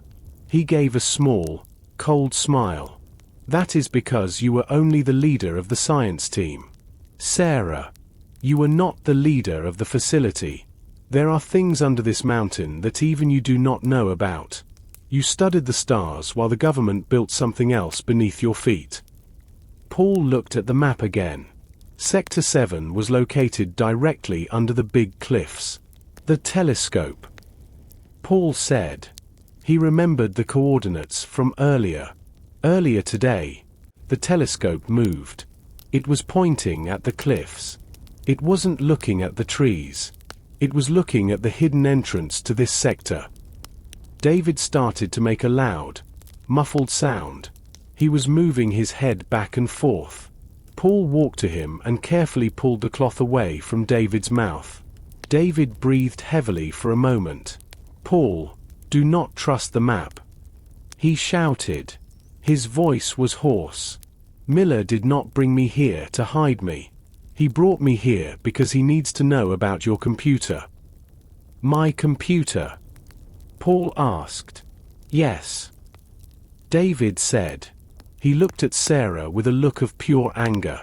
"The government sent Paul here with a new data drive. They told us it was for the telescope. But it is not. It is the final piece of the code to open Sector 7. Paul, they don't want you for your science. They want you because you are the only one with the access key." Paul felt a cold chill. He thought about his small black bag back in his room at the observatory. He thought about the files he carried. He was not just a guest or a scientist. He was the key to a door he did not even know existed. Suddenly, Miller stood up. He was no longer looking at Sarah's gun. He was looking at the window. "The lights," he said. Paul looked outside. In the distance, on the side of the mountain, 3 bright red lights appeared. They were moving in a circle through the falling snow. It was a signal. "They are coming for the code," Miller said. "And they do not care who is standing in their way." Paul did not wait for Miller to move. He grabbed a small knife from the table and cut the ropes on David's hands. David stood up quickly. He rubbed his wrists and looked at Sarah. He was breathing very fast. His face was red with a mix of cold and anger. "The red lights are not a rescue," Miller said. He stood by the window. "They are the cleanup team. They want the code. And they want to remove any witnesses. We are the witnesses." Sarah lowered her silver gun. She looked out the window. "They were not supposed to come until the storm was over. I was told I had more time." "You were lied to," Miller replied. "Just like you lied to Paul and David." Suddenly, a loud, heavy sound filled the air. It was a rhythmic beating sound from above the trees. It was the sound of a large helicopter trying to land in the snow. The wind from the machine pushed against the cabin walls. The old wood started to shake. "We have to go," Paul shouted. "The tunnel is the only way back to the observatory. My bag is there. If they want the code, they will go to my room first." The 4 of them ran out of the cabin. They moved through the deep snow back toward the hole in the mountain. The red lights were now very close. They could see the bright beams moving across the trees like giant fingers. Paul felt his heart pounding in his chest. He was not a spy or a soldier. He was just a man who liked stars. But now he was running for his life. They reached the tunnel entrance and pushed through the frozen plants. They moved quickly through the dark, wet path. No one spoke. The only sound was the splashing of their boots in the mud. Paul looked at David. David was looking at the ground. He was silent, but his hands were balled into tight fists. When they finally reached the metal door of the secret room, David stopped. He turned to Sarah. "You knew," he said. His voice was low and dangerous. "You knew they were coming. You knew Paul was the key. You let me think we were just scientists." "David, I had no choice," Sarah said. She tried to touch his arm, but he pushed her away.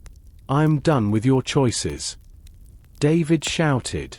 His voice echoed loudly in the small stone room. "I am done with the secrets. I am done with this mountain." David did not wait for an answer. He ran to the secret ladder and climbed up into the observatory basement. Paul and Sarah followed him. When they reached the generator room, David stepped inside. He looked at them with eyes full of hate. I'm going to keep the power on. David said. But I am doing it for myself, not for you. Do not come near this room. He slammed the heavy metal door. Paul heard the sound of the internal bolt sliding into place. David had locked himself inside the heart of the building. He was the only one who knew how to run the machines, and now he was alone in the dark with his anger. Paul looked at Sarah. Her face was pale in the dim emergency light. They were back in the observatory, but they were more divided than ever. The observatory felt different now. The silence was gone, replaced by the heavy, rhythmic movement of the helicopter blades outside. The vibration rattled the windows in their frames. Paul and Sarah stood in the flickering light of the basement hallway, staring at the locked door where David had retreated. Miller stood a few feet away, his scarred face illuminated by the red emergency lights. "We don't have time for his temper," Miller said, his voice grating like gravel. "The team outside isn't going to wait for an invitation. They'll blow the main locks in minutes." "My room," Paul said, his voice tight. "The bag is still there. If the code is as important as you say, we have to get it before they do." They moved as a group, a fragile alliance born of terror. They climbed the stairs to the residential wing, their shadows stretching and warping against the white walls. Every sound, the groan of the building, the whistle of the wind, felt like a threat. When they reached room number 4, Paul stopped. The door was standing wide open. "I locked this," Paul whispered. He remembered pushing the heavy wooden chair against the handle. The chair was now lying on its side in the middle of the hallway. Paul stepped into the room, his flashlight beam cutting through the gloom. The space had been destroyed. His clothes were pulled from the small closet and scattered across the floor. The mattress had been flipped over. His desk was overturned, his computer monitor smashed into a web of black glass. Paul ran to the corner where he had hidden his black bag. It was gone. "It's not here," Paul said, a cold panic rising in his chest. "Someone took it." "Sarah?" Miller asked, his hand moving toward the heavy wrench on his belt. "Was this your cleanup team? Are they already inside?" "No," Sarah said, her eyes wide as she scanned the wreckage. "They just landed. They couldn't have reached this floor yet. And they wouldn't be this messy. They're professionals. They would have taken the bag and left the room untouched." Paul looked at the floor near the bed. He saw a familiar sight. Wet, muddy footprints. They were small, smaller than Miller's or David's. They led away from the desk and toward the back of the room, stopping abruptly at the wall. Paul pushed the rug aside and looked at the loose floorboard where he had hidden Dr. Ariz's notebook. The board was missing. The hole was empty. "The ghost," Paul whispered. "The person from the basement.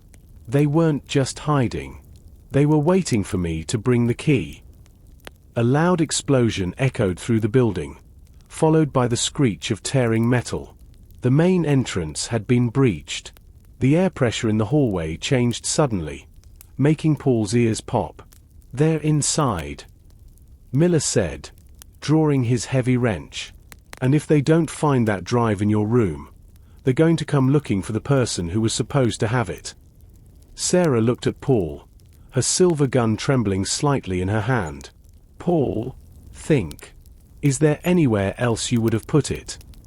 Any other pocket? Any other secret?" Paul shook his head. He felt like a fool. He had carried a weapon of secrets across the world in a simple nylon bag, and now it was gone, stolen by a man who officially didn't exist. He looked at the empty hole in the floor. He realized that the notebook, the radio, and the drive were all part of a much larger game, one where the stars were just a distraction from the darkness beneath the mountain. The sound of heavy tactical boots echoed from the floor below. Shouted commands, muffled by the thick concrete, drifted up the stairwell. The cleanup team was moving with professional efficiency, Clearing rooms one by one.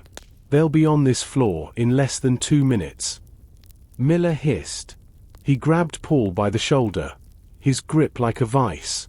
If they find us here without the drive, they'll use us for target practice. We need to move. Where? Sarah asked, her voice tight with panic. She kept her gun aimed at the door, but her hands were shaking. The basement is a dead end if David won't open the door, and the tunnels are probably being watched by the helicopter.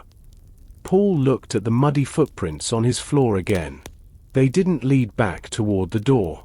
They ended at the back of his closet, a wall he had assumed was solid stone. He jumped up and tore away the few hanging shirts that remained. Behind them was a small, circular metal hatch, no larger than a dinner plate. It was slightly ajar. A laundry chute? Paul asked. No. Miller said, pushing Paul aside to look. It's an old pneumatic tube system. They used it to send physical data reels and messages between the dome and the lower sectors back in the 70s. It's too small for us, but it's perfect for a bag. The ghost didn't run. Paul realized. He sent the bag somewhere else. He's still in the building. Suddenly, a bright beam of light swept across the hallway outside. A flashbang grenade detonated in the room next door, followed by the smell of ozone and burnt powder. The intruders were 10 feet away. The dome. Miller whispered. There's a maintenance crawl space behind the main telescope gears. It's the only place they won't look immediately because it's too high up. Move. They sprinted down the opposite end of the hallway just as a black-clad figure rounded the corner. A red laser dot danced across the wall inches behind Paul's head. They dove into the service stairwell and scrambled up toward the silver dome. The air in the dome was freezing.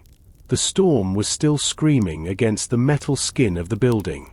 In the center of the room, the massive telescope stood like a silent god. But it wasn't silent. The gears were grinding. Someone is manual overriding the controls. Sarah whispered, pointing to the console. A figure was hunched over the main computer. He was thin, almost skeletal, wearing a tattered laboratory coat that was gray with years of dust. His hair was long and white, matted against his skull. He was typing with frantic, skeletal fingers. Ares. Sarah breathed, her gun lowering. Thomas. Is that you? The man turned. It was the face from the notebook, but aged 30 years in only 5. His eyes were wide and milky, full of a terrifying intelligence. He held Paul's black bag in his lap. The data drive clutched against his chest like a holy relic. The stars are lying. Ares rasped. His voice sounded like stones grinding together. They aren't looking at us. They're looking for it.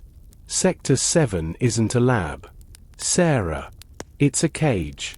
And you just brought them the key. Below them, the heavy metal doors of the dome began to groan. The intruders had arrived.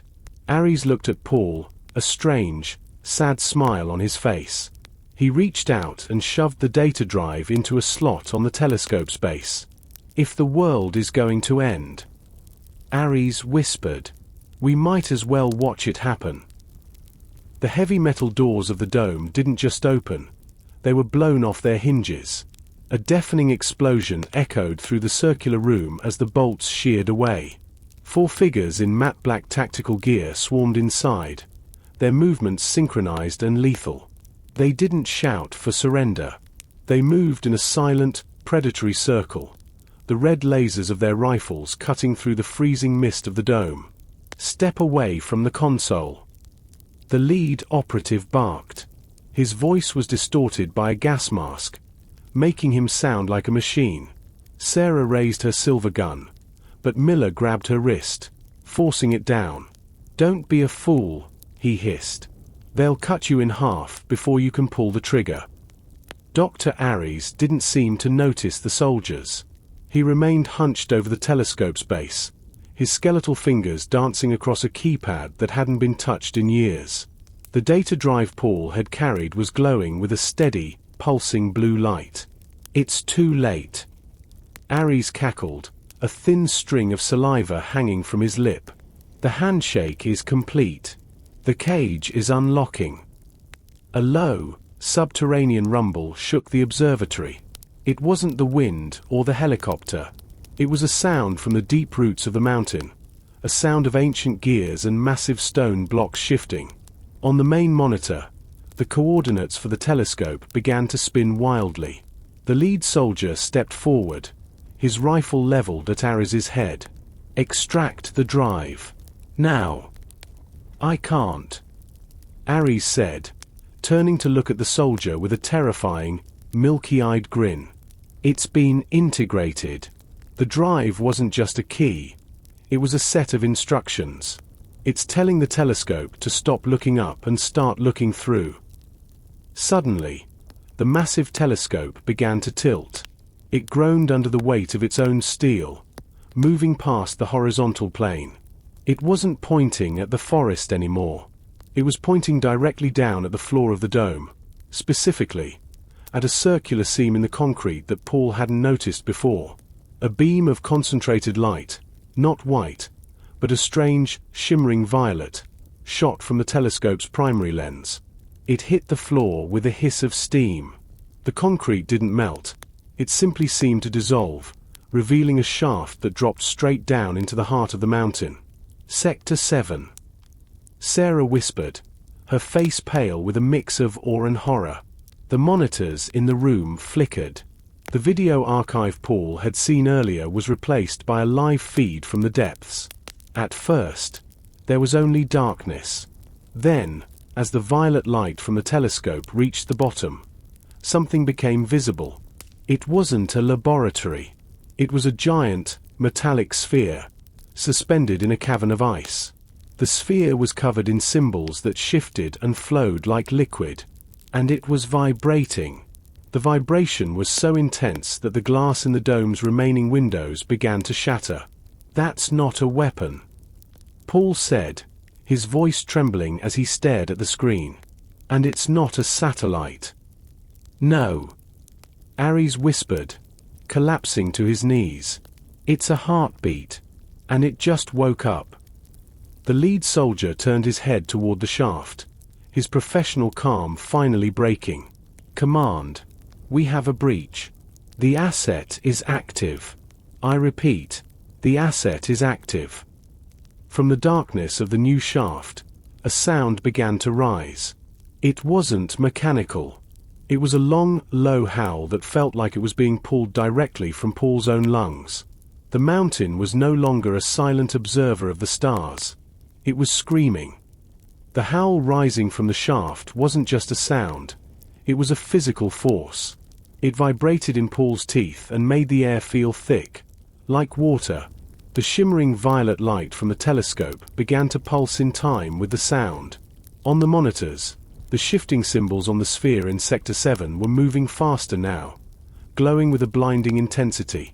The soldiers, trained for human combat, were visibly shaken. Their leader barked orders, but the electronic distortion of his mask was drowned out by the mountain's roar. One of the men stepped too close to the edge of the newly opened shaft. Suddenly, his feet left the ground. He didn't fall. He was pulled upward, suspended in the violet beam. His rifle fell to the floor as he flailed in the air, gravity seemingly losing its grip on him. "Fall back!" The commander screamed, grabbing the hovering soldier's boot and pulling him toward the wall. "Everyone out of the beam!" Paul grabbed the edge of a heavy metal desk to keep his balance. He looked at Dr. Ares. The old man was staring into the pit with an expression of pure ecstasy. "Do you hear it, Paul?" Ares shouted over the noise. "It's not a machine. It's a frequency. The drive provided the harmonic stabilizer. We aren't opening a door, we're tuning a radio." Suddenly, the intercom on the wall crackled to life. It was David. His voice was frantic, accompanied by the sounds of electrical explosions in the background. "David, get out of there!" Sarah yelled toward the speaker. "The basement isn't safe." "I can't." David's voice broke. "The magnetic field has locked the electronic bolts. I'm trapped." "But Paul, listen to me. The drive. It has a failsafe command. You have to initiate the cold start sequence on the main console." Paul looked at the telescope's base where the blue glowing drive was slotted. To reach it, he would have to step into the violet light, the same light that was currently tossing a soldier around. Paul grabbed the edge of a heavy metal desk. "If you stop it now, we lose everything." Ares screamed, lunging toward Paul with surprising strength. 5 years of silence. 5 years of waiting. You can't let them win. Miller stepped in, his heavy wrench swinging. He didn't hit the old man, but he blocked his path, pinning Ares against the telescope's frame. "The world is bigger than your research. Doc. Move. Paul. Do it now." The lead soldier turned his rifle toward Paul. "Step away from the asset, civilian. That drive is government property." Paul looked from the soldier's barrel to the violet abyss. The mountain groaned again, and a crack split the floor of the dome, reaching from the pit to the main doors.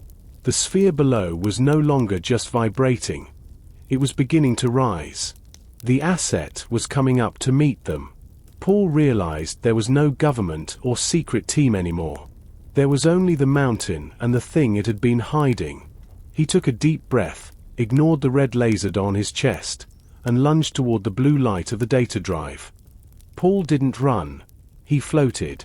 The moment his boots crossed the threshold of the violet beam, gravity became a suggestion rather than a law. His stomach lurched as he was lifted 6 inches off the floor. The air inside the light tasted like copper and felt like 1,000 tiny needles pressing against his skin. "Stop him!" The commander roared. A soldier fired. The rifle was muffled, sounding like it was underwater. Paul watched in slow motion as the bullet entered the violet light. Instead of hitting him, the lead slug glowed bright orange, swerved in a sharp arc, and vanished into the ceiling. The magnetic field around the telescope was so intense it was warping the trajectory of metal. Paul reached the console. His hand felt heavy, as if he were moving it through thick syrup. The interface was flickering, the screen showing a chaotic stream of data. He saw the prompt David had mentioned. It wasn't a button. It was a line of code requiring a manual override. The screen read, "Critical instability detected. Initiate thermodynamic collapse. YN." Paul's fingers hovered over the keys. Beside him, Miller was still struggling with Dr. Ares, both of them suspended in the shimmering air. Sarah was shouting something, but the sound was being swallowed by the roar of the sphere rising from the pit. "Paul. The harmonic. You have to zero it out." David's voice screamed through the intercom, nearly lost in the static. Paul typed the command sequence David had whispered during their first week, a joke between engineers that was now a lifeline. He hit enter. The reaction was instantaneous. The violet light turned a blinding, sterile white. The roar changed into a high-pitched whine. The data drive in the base of the telescope began to smoke, the blue light turning to a dull, dying ember. For a heartbeat, there was a total vacuum of sound. Paul felt the air leave his lungs. Then, a wave of cold, absolute, bone-chilling cold, swept through the room. The cold start wasn't a reboot. It was a total energy drain. It sucked the heat and the electricity out of everything in the dome to neutralize the sphere's resonance. Paul crashed back to the floor as the beam vanished. The telescope groaned, its internal gears locking up. The shaft to Sector 7 was suddenly dark again. In the dim emergency light, Paul saw the soldiers slumped against the walls, their electronic gear dead. Sarah was on her knees, gasping for air. Dr. Aries was silent, staring at the empty space where his god had been rising. The building was silent. No helicopter, no wind, no heartbeat. Is it over? Sarah whispered, her voice trembling in the freezing dark. Paul looked at the console. The screen was dead. The drive was a melted lump of plastic. He looked at his hands. They were shaking so hard he had to tuck them into his armpits. "I don't know," Paul said, his breath blooming in the air like a white ghost. David, are you there?" There was no answer from the intercom. The silence was heavier than the storm had ever been. The cold was unlike anything Paul had ever experienced. It wasn't the biting chill of the mountain wind. It was a hungry, hollow cold that seemed to pull the warmth directly out of his bones. Every surface in the dome, the steel telescope, the concrete floor, even the tactical gear of the unconscious soldiers, was instantly coated in a fine, white layer of frost.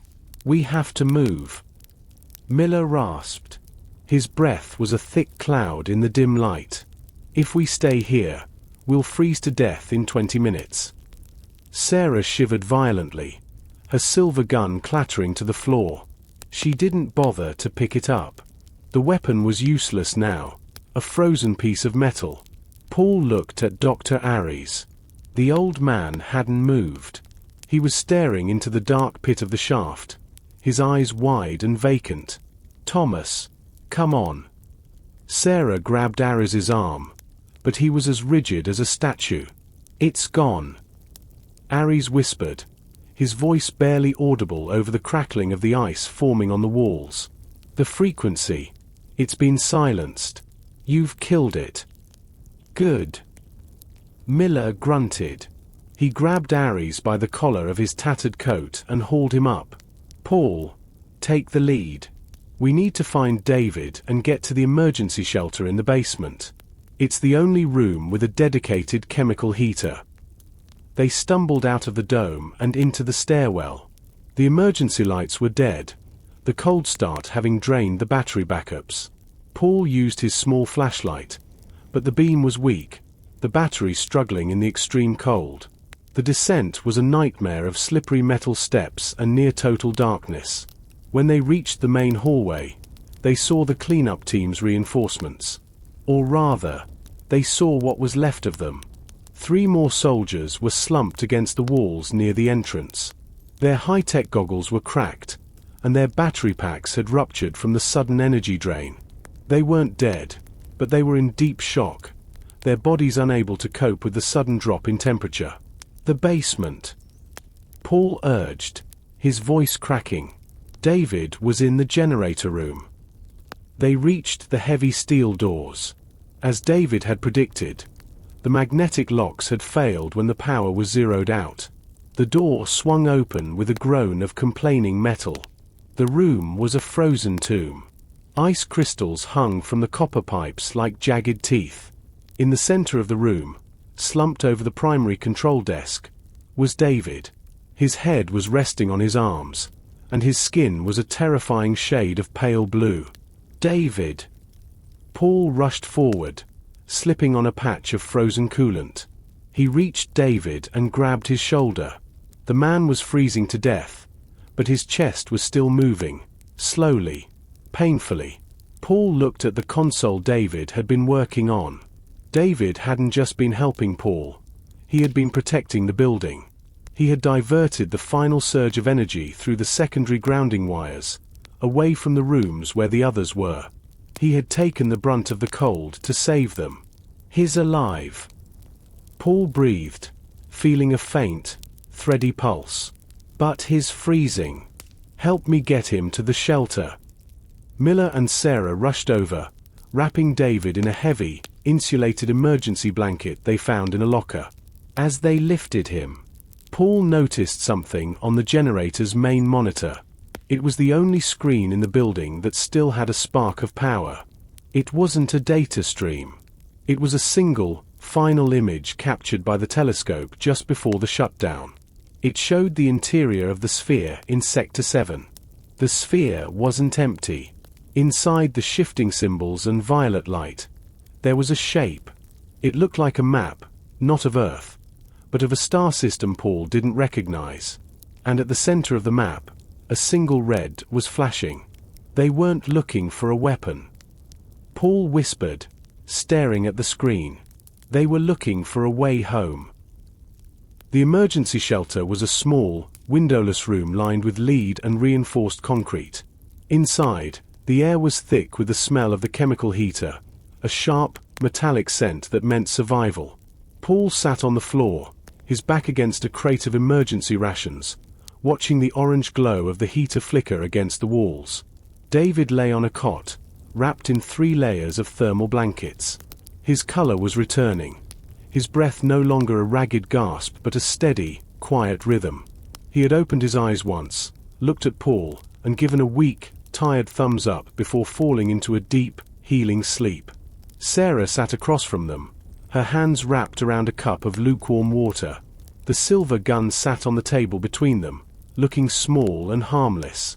She hadn't spoken since they entered the room. Her role as the leader had vanished with the violet light, leaving only a woman who had spent 5 years guarding a secret she never truly understood. Miller stood by the heavy door, his arms crossed. He looked at the map Paul had taken from the cabin, the one showing Sector 7. "The storm is breaking," he said, his voice softer now. "I can see the stars through the vent. They look different." "Everything is different," Paul said. He reached into his pocket and pulled out the old photo from Dr. Ariz's notebook. He looked at the faces of the team, the smiles of people who thought they were exploring the heavens, unaware they were sitting on top of an ancient mirror. "What was it, Paul?" Sarah asked, her voice a mere whisper. "Truly." "It wasn't a weapon, and it wasn't a machine," Paul replied, thinking of the red on the star map he'd seen on the last flickering screen. "It was a lighthouse." Aries was right about the frequency, but wrong about the intent. It wasn't watching us. It was waiting for someone to acknowledge it, to tune in. Dr. Aries sat in the corner, his head bowed. He wasn't cackling anymore. He looked like a man who had finally reached the end of a very long, very dark road. "The key wasn't the code, was it?" he asked. "It was the connection." Paul nodded. "The drive I brought. It was a response. Someone out there sent a signal decades ago, and we finally sent the receipt back. Sector 7 was just the mailbox." As the first light of dawn touched the mountain peaks, the 4 of them walked out onto the main observation deck. The world was a blinding, pristine white. The cleanup team had vanished, likely retreating to their extraction point when the power surge fried their equipment. The helicopter was a distant black speck against the pale blue horizon. The silence was no longer heavy or threatening. It was the quiet of a house after a great storm has passed. Paul looked up. Even in the growing light of the sun, one star remained visible, hanging directly above the silver dome of the observatory. It pulsed with a faint, shimmering violet hue, the same color as the beam that had reached into the mountain. "They're still there," Sarah said, standing beside him. "They were always there," Paul replied. He felt a strange sense of peace. He had come to the Blackwood Observatory to find data, but he had found something much more profound. He had found that humanity wasn't alone in the dark. We were just the last ones to wake up. David joined them on the deck, leaning heavily on Miller's shoulder. He looked at the horizon, where the rescue teams from the valley would soon appear. "I think I'm done with mountains for a while," David joked, his voice still hoarse. "I'm thinking of a nice, flat beach. No telescopes. No basements." Paul smiled. He took the black notebook from his coat and held it out to Dr. Aries. The old man took it with trembling fingers, his eyes filling with tears. "Your story is finished, Thomas," Paul said. "The world will know what happened here. Not the secret version. The real one." As the sound of distant rotors echoed across the peaks, Paul took one last look at the silver dome. The Blackwood Observatory would never be a fortress again. It was just a window. And for the first time in his life, Paul felt like he could see exactly what was on the other side. The transition from the freezing silence of the observation deck to the deafening roar of the extraction helicopters was a blur of motion and wind. These were not the rescue teams Paul had hoped for. The men who descended on fast ropes wore charcoal grey tactical gear without flags or insignia. They didn't offer blankets. They offered zip ties. Head down. Do not look at the aircraft. A voice boomed over a loudspeaker. Paul felt a gloved hand shove him toward the open bay of a massive, twin-rotor transport. He looked back one last time. The Blackwood Observatory, once a monument to human curiosity, now looked like a tombstone against the sunrise. He saw Miller being led toward a separate craft, his hands behind his back, his face a mask of resigned fury. Sarah was already inside the transport, her eyes fixed on the floorboards. David was carried in on a stretcher, still unconscious, his face pale under the flickering cabin lights. As the helicopter lifted off, the cabin pressure stabilized. A man in a tailored suit, looking wildly out of place amidst the tactical gear, sat across from Paul. He opened a sleek tablet and tapped a few keys. "Professor Paul Atwell," the man said. His voice was smooth, like expensive leather. "You've had a very difficult first week on the job. My name is Director Vance. I represent the interests that funded your research at Blackwood. Where are you taking us?" Paul asked. His voice was hoarse, his throat still burning from the cold start fumes. "To a place where we can properly debrief you." Vance replied without looking up. "You've triggered a sequence that has been dormant for 12,000 years. Paul, you can imagine that we have quite a few questions." Paul reached into his pocket. He felt the small, melted lump of plastic that was once the data drive. It was still warm, unnaturally so. He realized then that the cold start hadn't destroyed the data.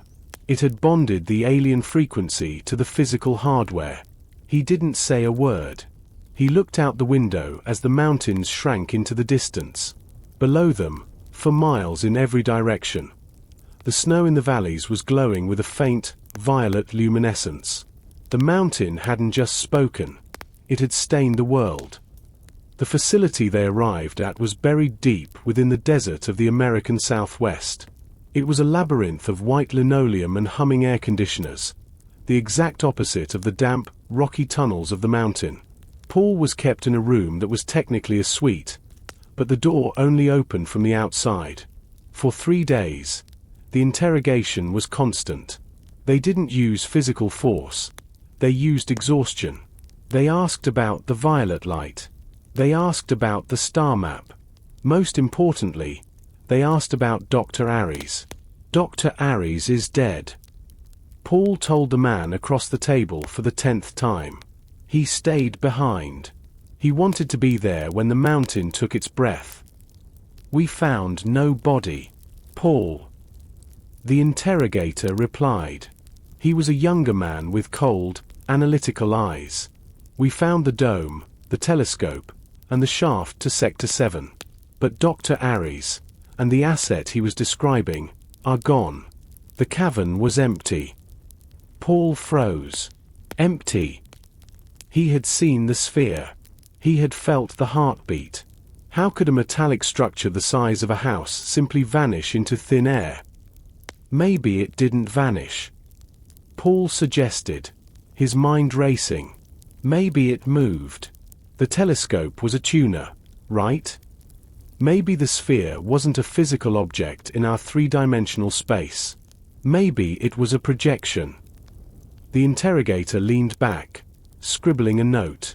Paul realized he was giving them exactly what they wanted: theoretical frameworks to explain the impossible. He decided to stop talking. He looked at the camera in the corner of the room. He knew that somewhere in this building, Sarah and David were being asked the same questions. He wondered if they were telling the truth, or if they had realized, as he had, that the agency wasn't interested in the science. They were interested in the ownership of the stars. That night, the lights in Paul's room flickered. It was the same rhythmic pulse he had seen on the mountain. He stood up and walked to the wall. He placed his ear against the cool surface. He didn't hear the hum of the air conditioner. He heard a voice, a soft, melodic vibration that seemed to bypass his ears and speak directly to his mind. It was David's voice, reciting a formula. "Paul, they can't stop the harvest. The map is in your blood now."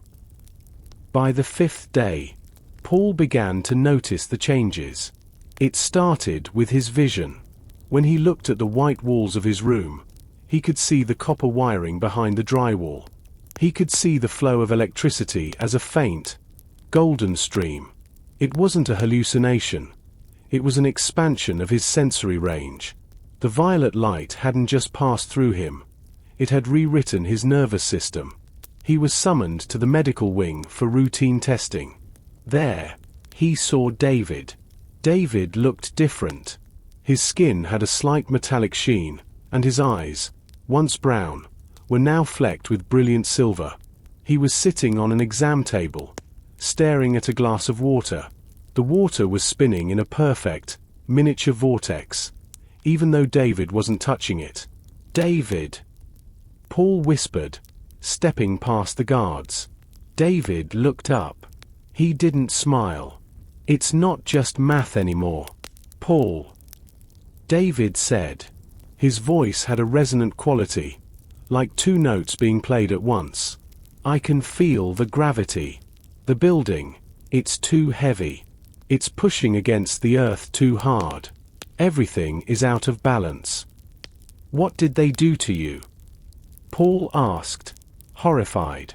"They didn't do anything," David replied. "The sphere did. It tuned us. We're receivers now. Sarah, she's worse. She's starting to disappear." "What do you mean, disappear?" Before David could answer, Director Vance entered the room. He looked at the spinning water in the glass with a mixture of greed and fear. He signaled to the guards, who moved to separate the two men. "The professor and the engineer are showing remarkable progress," Vance said, his voice smooth and terrifying. "It seems the cold start didn't just neutralize the energy. It condensed it. You two are carrying the most valuable biological data in human history.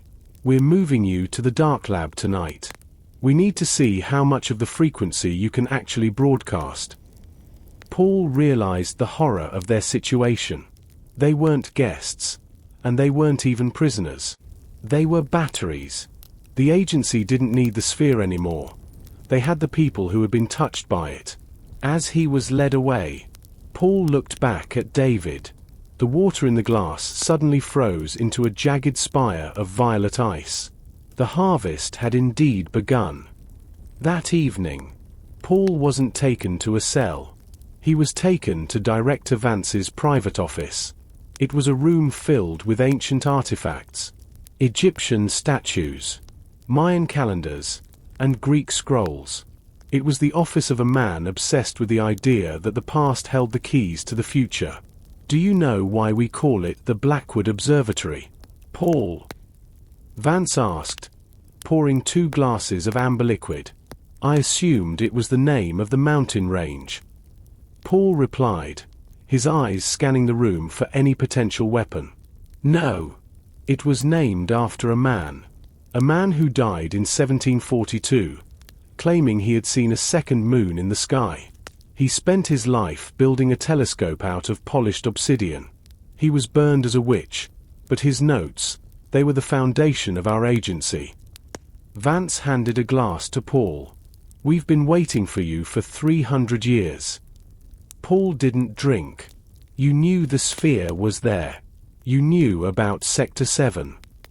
"We knew something was there," Vance corrected. "But we couldn't wake it up. It required a specific neural signature. A combination of scientific curiosity and genuine fear. We sent many teams. Paul. Sarah was the only survivor of the last one. She went native because she realized the mountain was alive. We let her stay because she was the perfect bait to draw in someone like you. And Miller. A necessary friction. Vance smiled. He was the control variable. We needed someone to keep the pressure high. Stress is the catalyst for the tuning process. If you hadn't been afraid for your life, your brain wouldn't have opened enough to receive the signal. Paul felt a wave of nausea. His entire life, his PhD, his research, his hiring, had been a calculated move in a game played by men who viewed humans as hardware. So, what happens now?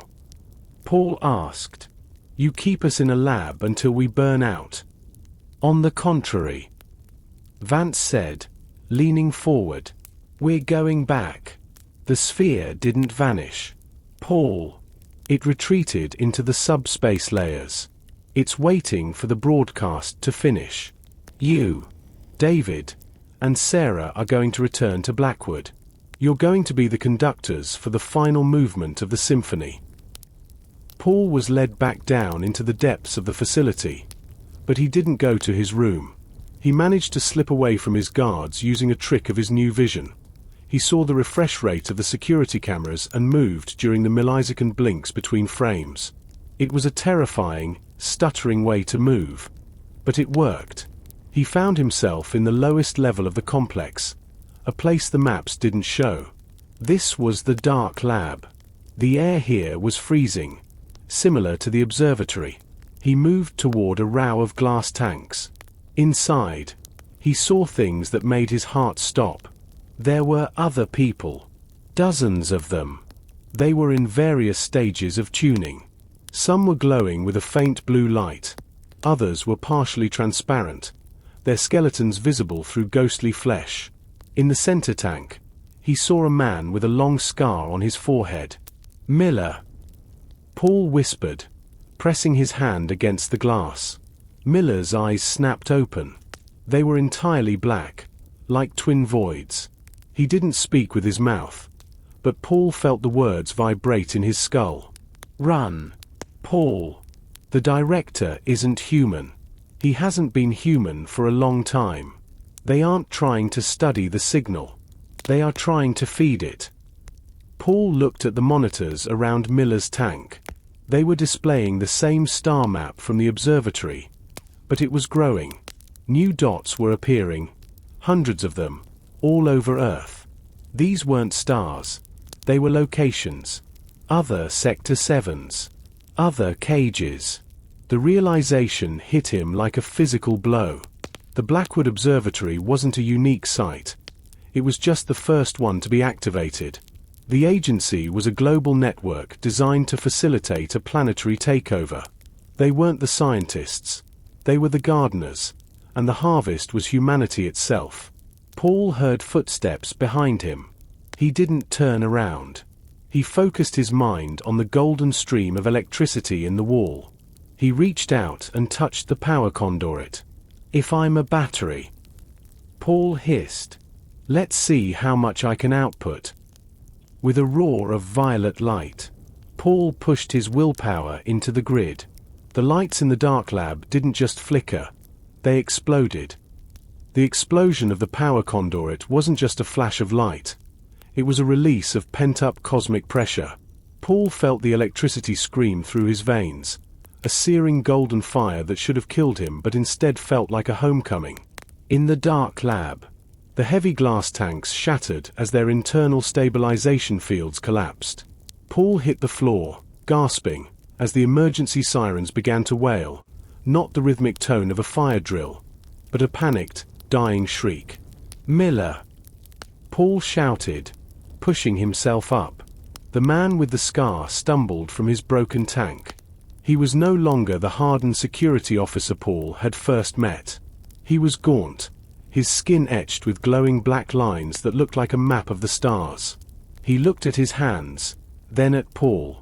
His eyes were still voids, but they held a flicker of the old Miller, a man who hated being a pawn. Go! Miller rasped, his voice vibrating in Paul's head. The dampening field is down. Find the others. I'll hold the hallway. Paul didn't argue. He could see the building's layout glowing through the walls, a skeletal structure of blue energy and red alarm circuits. He ran toward the medical wing, his feet barely touching the ground. He felt light, as if gravity had forgotten its hold on him. As he rounded a corner, 2 guards leveled their weapons at him. Before they could fire, Paul didn't think. He just willed them away. A wave of violet force erupted from his chest, throwing the guards into the ceiling where they stuck like magnets. He burst into the room where Sarah was being held. It wasn't a room, it was a vacuum chamber. Sarah was suspended in the center, but she wasn't Sarah anymore. She was a flickering ghost, her body phasing in and out of existence like a bad television signal. Sarah. We're leaving. Paul reached into the chamber.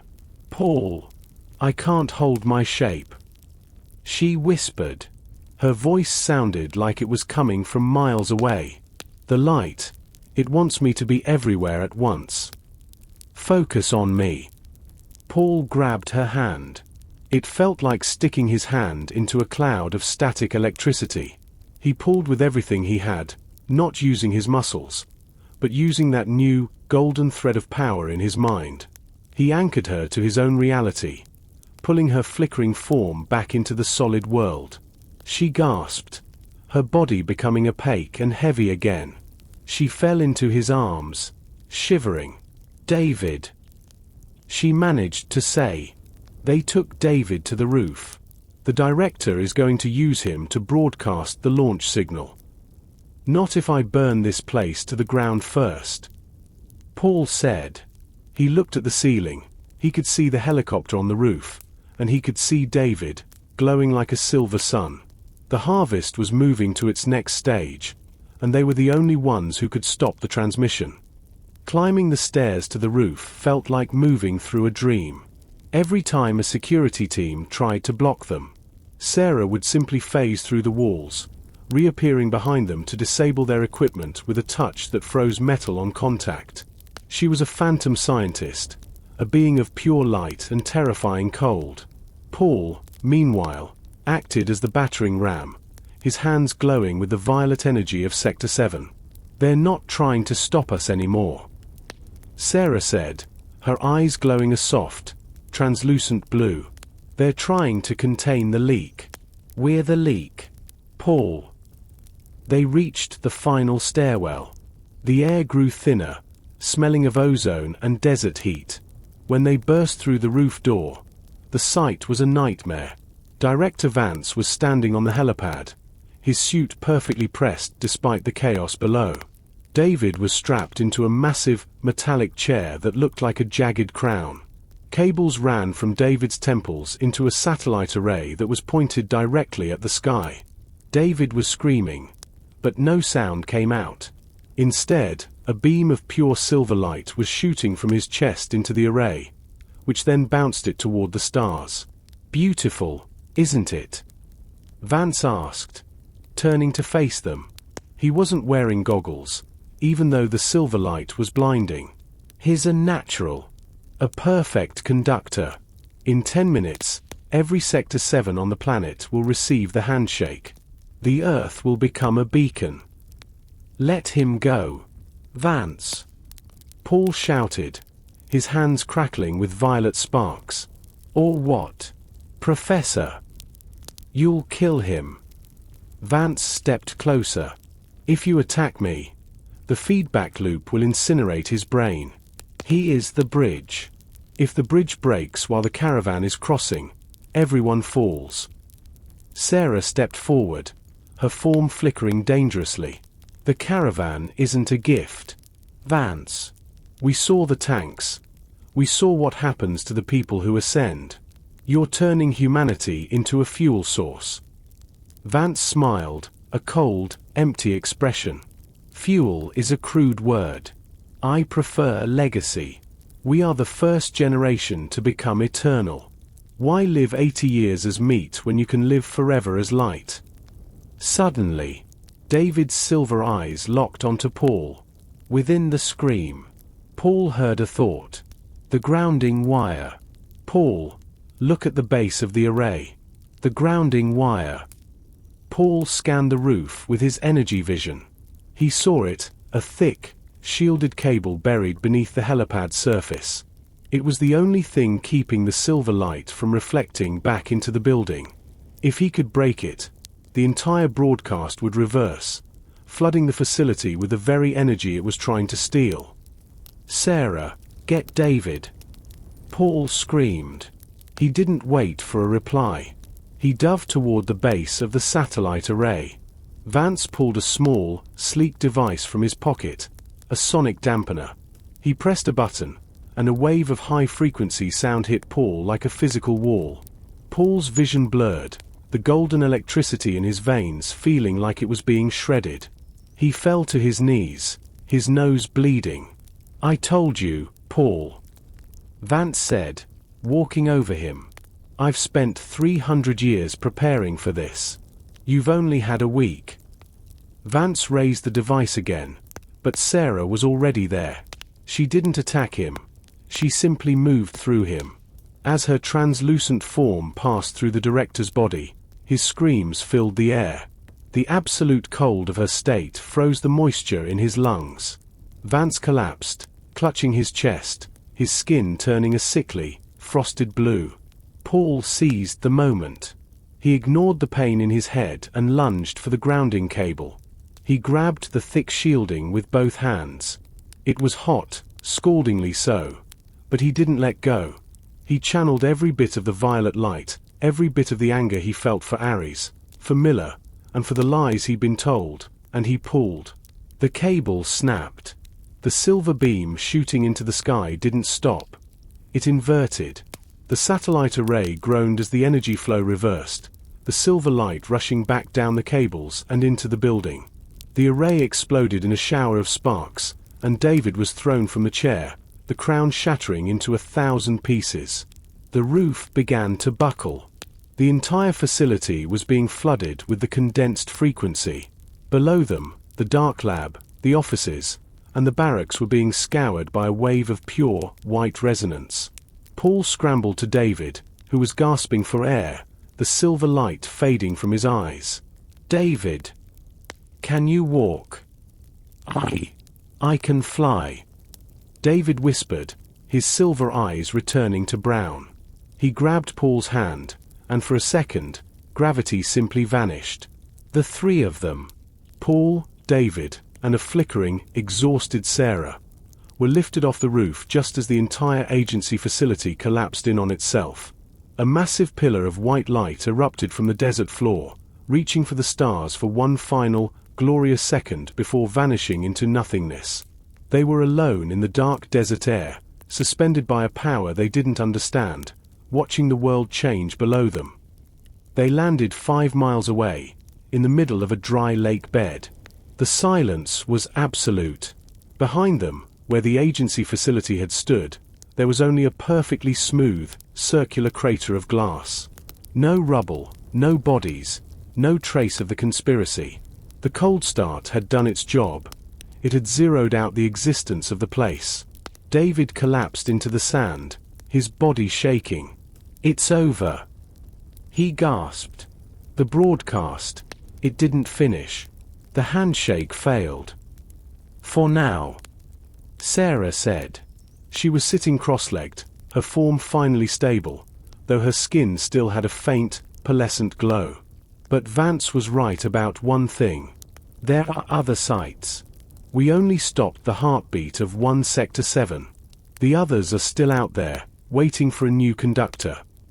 Paul looked at his hands. The golden light was gone, replaced by a deep, throbbing ache. He felt human again, but he knew he was changed. He could still feel the mountain. Even hundreds of miles away, he could feel the Blackwood Observatory as a cold, distant pulse on the edge of his mind. "We have to go back," Paul said. "Back?" David looked at him like he was insane. "Paul, we just escaped. We should go to the police, the press, anyone." "The agency is the police, David. They are the press." They've had 3 centuries to hide the truth. Paul said, standing up. If we try to hide, they'll find us one by one. But the mountain is the source. If we can reach the Blackwood Observatory before they send a new team, we can use the telescope to do more than just broadcast. We can seal the cages. Ares knew how. Sarah added, her voice gaining strength. He had the notebooks. He knew the frequency wasn't just for calling home. It was for locking the door from the inside. They looked at each other, a disgraced professor, a silver-eyed engineer, and a woman who was half ghost. They were the most wanted people on the planet, and their only hope was to return to the place where their nightmare began. How do we get there? David asked. We don't have a car, and we certainly can't take a flight. Paul looked toward the horizon. He could see the faint, glowing lines of the world's power grid, stretched across the desert like a spiderweb. We don't need a car, Paul said, a small, weary smile on his face. We just need a wire. Traveling via the power grid was like being a whisper inside a hurricane. Paul acted as the navigator, sensing the flow of the current, while Sarah provided the phase shift that allowed their physical bodies to become energy. David held them together, his gravity warping ability ensuring they didn't disperse into the atmosphere. It was an agonizing, exhilarating journey that took them across 3 states in a matter of seconds. They materialized in the snowy woods at the base of the Blackwood Range. The air was bitingly cold, a sharp contrast to the desert heat. Paul fell into the snow, his lungs burning. We're close, Sarah whispered, looking up at the silhouette of the mountain. But something was wrong. The mountain wasn't dark. The silver dome of the observatory was glowing with a fierce, pulsating violet light. It was active again. Vance didn't need us. David realized, his voice trembling. He had a backup. Another team. Or another conductor. Paul said, his eyes narrowing. He saw a figure standing on the observation deck, visible even from the forest floor. The figure was surrounded by a halo of violet energy. It wasn't a soldier or a scientist. It was Dr. Ares. But he wasn't the broken old man they had left behind. He stood tall, his tattered coat replaced by a suit of shimmering light. He didn't die, Sarah said, her voice full of dread. He didn't stay behind to watch. He stayed behind to become it. A massive beam of violet light shot from the telescope, but it wasn't pointing at the stars. It was pointing at the valley below, sweeping across the small mountain towns like a searchlight. Everywhere the light touched, the ground began to ripple. The harvest wasn't waiting for a global handshake anymore. Ares was starting it himself, right here, right now. He's lost his mind, Paul said, beginning to run toward the secret tunnel entrance. He thinks he's saving us, but he's just opening the door for the predators. We have to shut him down before he wakes up the entire range.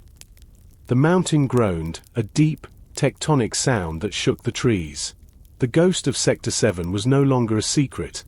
It was a hungry, rising reality, and the man at the controls was the one person who knew exactly how to break the world. The Blackwood Observatory was no longer a structure of stone and steel. It had become a living organism of light and shadow. As Paul, Sarah, and David approached the hidden tunnel entrance, the mountain itself seemed to breathe. The air hummed with a low-frequency vibration that made Paul's teeth ache and his vision pulse in time with the violet light from the dome. The resonance is too high, David said, his hand glowing with a silver light as he touched the rock wall. The molecular structure of the mountain is destabilizing. Ares isn't just using the telescope. He's turning the entire peak into a massive tuning fork. They entered the secret tunnel, but the path had changed. The damp earth and old wooden beams were gone, replaced by a crystalline substance that grew from the walls like jagged glass. The orange cables they had followed once before were now glowing with a sickly violet fire, pulsing like veins. Ares is pulling energy directly from Sector 7. Sarah whispered. Her form was flickering again, her edges blurring into the crystalline walls. He's bypassed the safety protocols. He's not just a receiver anymore. He's a conduit. If we don't stop him, the energy will reach critical mass, and the mountain won't just wake up. It will explode. As they climbed the secret ladder toward the basement, the sound of the mountain's heartbeat grew louder. It was no longer a howl. It was a rhythmic thud that vibrated through their very souls. When they reached the basement level, they found the hallway filled with a thick, violet mist. Figures moved within the fog, shadowy, translucent shapes that looked like people but lacked faces. The leftovers. Paul realized, his hand sparking with golden light. These are the people from the agency tanks. Ares didn't leave them behind. He brought them here. He's using their neural energy to boost the signal. The faceless shapes turned toward them, their movements jerky and unnatural. They didn't attack with weapons. They attacked with sound. A piercing, high-frequency shriek erupted from the fog, slamming into Paul's mind. He fell to his knees, clutching his head. David. Sarah. Don't let them focus. Paul shouted. Sarah lunged forward, her ghost-like form passing through the shadows. Every time she touched one, they shattered like ice, their energy dispersing into the mist. David raised his hands, creating a localized gravity well that pulled the remaining shadows into a single, crushing point. Go! David yelled, his face strained. I can't hold them forever. Get to the dome. Paul and Sarah scrambled toward the stairs. The observatory was screaming, a tectonic agony that felt like the earth itself was being torn apart. They were no longer just scientists. They were the last defense against a man who had decided that the price of human evolution was the destruction of the human world. The stairs to the main floor felt like they were miles long. The gravity shifted with every step, sometimes pulling Paul toward the walls, sometimes making him feel as light as a feather. The violet light was so bright now that he had to close his eyes, navigating by the golden electricity he could still sense in the walls. They reached the main hallway, but the residential wing was gone. In its place was a vast, open void that looked directly down into Sector 7. The mountain had hollowed itself out. Paul stood on a narrow ledge of rock, staring down at the metallic sphere. It was no longer vibrating. It was opening. Petals of shifting metal were unfolding like a giant, cosmic flower. At the center of the flower sat Dr. Ares. He was suspended in a web of violet filaments that connected his spine to the sphere's core. His skin was translucent, his veins glowing with a cold, white light. He looked down at Paul and Sarah, and his voice didn't come from his mouth. It erupted from every wall and every stone. You came back. Ares said, his tone one of tragic pity. I hoped you would. You are the only ones who can truly appreciate the beauty of the harvest. This isn't beauty, Thomas. Sarah shouted, her form flickering as the intense radiation from the sphere pushed against her. You're killing everyone. The people in the valley, they're being erased. They are being translated. Ares corrected. The human form is a mistake, Sarah. A fragile, brief flickering in the dark. But the frequency is eternal. I am giving them a way to transcend the meat. By turning them into fuel. Paul challenged, his golden energy rising to meet the violet pressure. We saw the tanks, Ares. We saw what Vance was doing. You're just finishing his work. Vance was a parasite. Ares spat, the mountain rumbling with his anger. He wanted to own the light. I want to be the light. I have seen the star map, Paul. I have seen where we come from. We weren't born on this rock. We were planted here, waiting for the harvest. And the harvester is here. A massive shadow fell across the void. Paul looked up through the shattered dome. The morning star, the violet star he had seen before, was no longer a speck. It was a massive, dark shape, blocking out the sun. It wasn't a planet or a star. It was a ship, and it was the size of a continent. The harvest wasn't a metaphor. The collectors had arrived. The sight of the ship in the sky broke the last of Paul's fear, replaced by a cold, sharp clarity. He looked at the leather notebook still clutched in his hand, the one he'd taken from the cabin. He realized that Ares had missed the most important detail in his own notes. The frequency isn't just a call. Sarah. Paul yelled over the roar of the ship's descent. It's a tether. The sphere is a magnetic anchor. That's how the ship stays in orbit. If we break the anchor, the ship can't stay. How? Sarah asked, her form nearly invisible now under the violet glare. The notebook. Ares wrote about a negative resonance. A frequency that cancels out the anchor, but it has to be broadcast from the center of the sphere. Paul looked at the filaments connecting Ares to the core. We have to disconnect him. I'll do it, Sarah said. She looked at Paul, her eyes full of a final, quiet resolve. I can phase into the core. You have to stay here and provide the signal. Use your energy to broadcast the code from the notebook. Sarah, if you go in there, you might not come back. The energy will tear your molecules apart. I'm already half gone, Paul, she said, a small, sad smile touching her lips.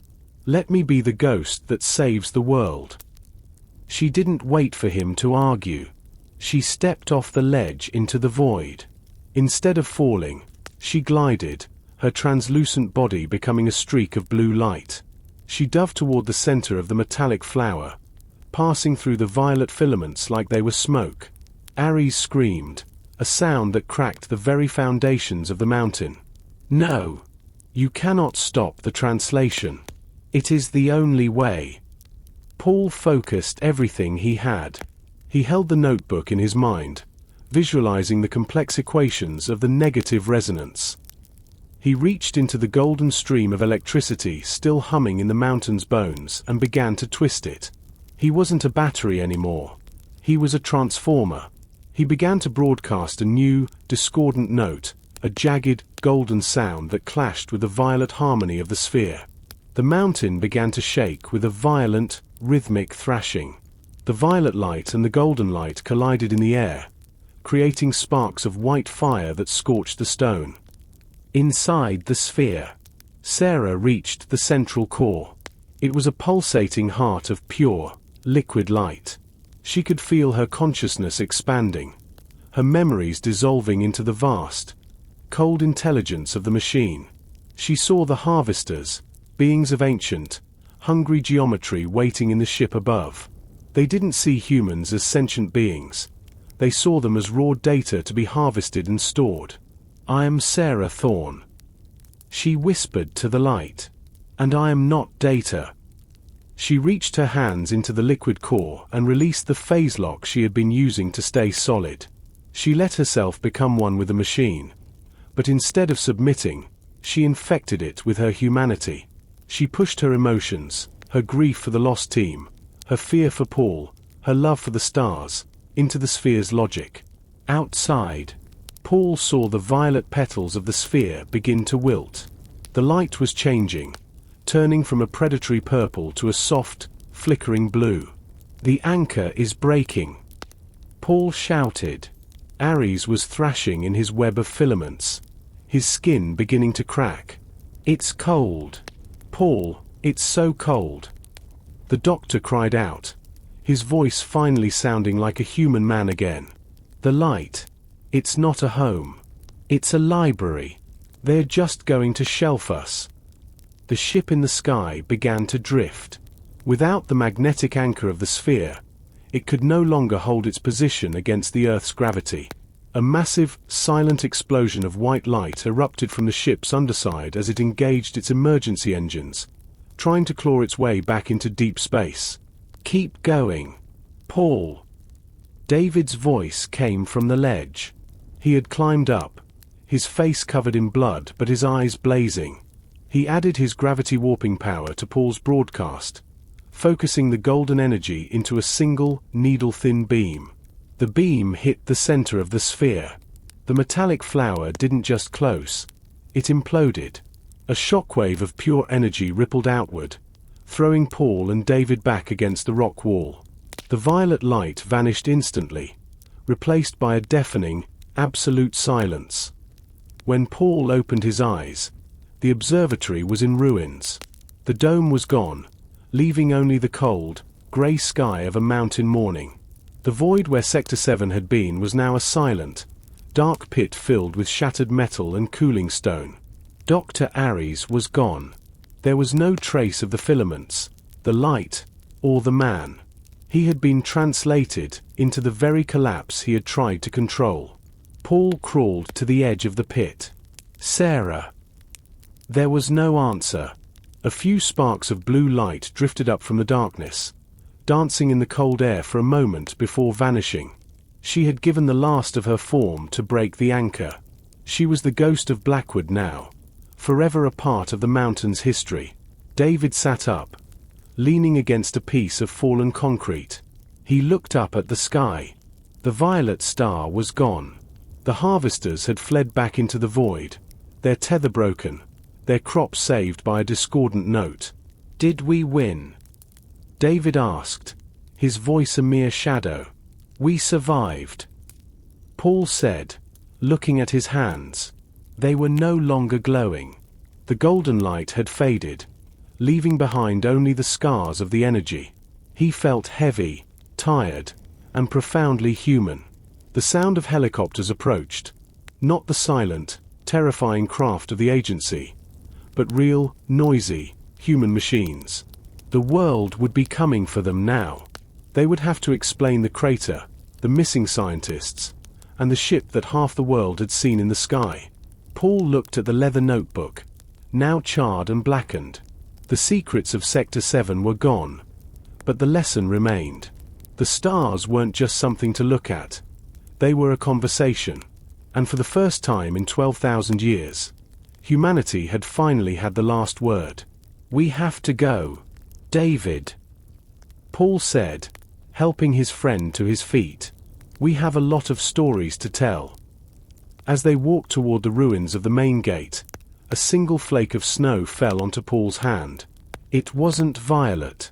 It was white, pure, cold, and real. The harvest was over, and the winter had finally, truly begun. The helicopters that descended upon the ruins of the Blackwood Observatory did not bear the markings of the Red Cross or the local police. They were sleek, matte-black machines that hummed with a suppressed, high-tech thrum. Men in grey tactical suits, their faces hidden behind dark visors, swarmed the deck before the rotors had even stopped spinning. "Hands where we can see them. Professor Atwell, Engineer Miller, remain still." Paul and David were separated immediately. Paul felt the familiar, cold pinch of a sedative needle in his neck before he could even offer a protest. As the world began to tilt and blur into a grey haze, he saw the cleaners already at work. They weren't looking for survivors.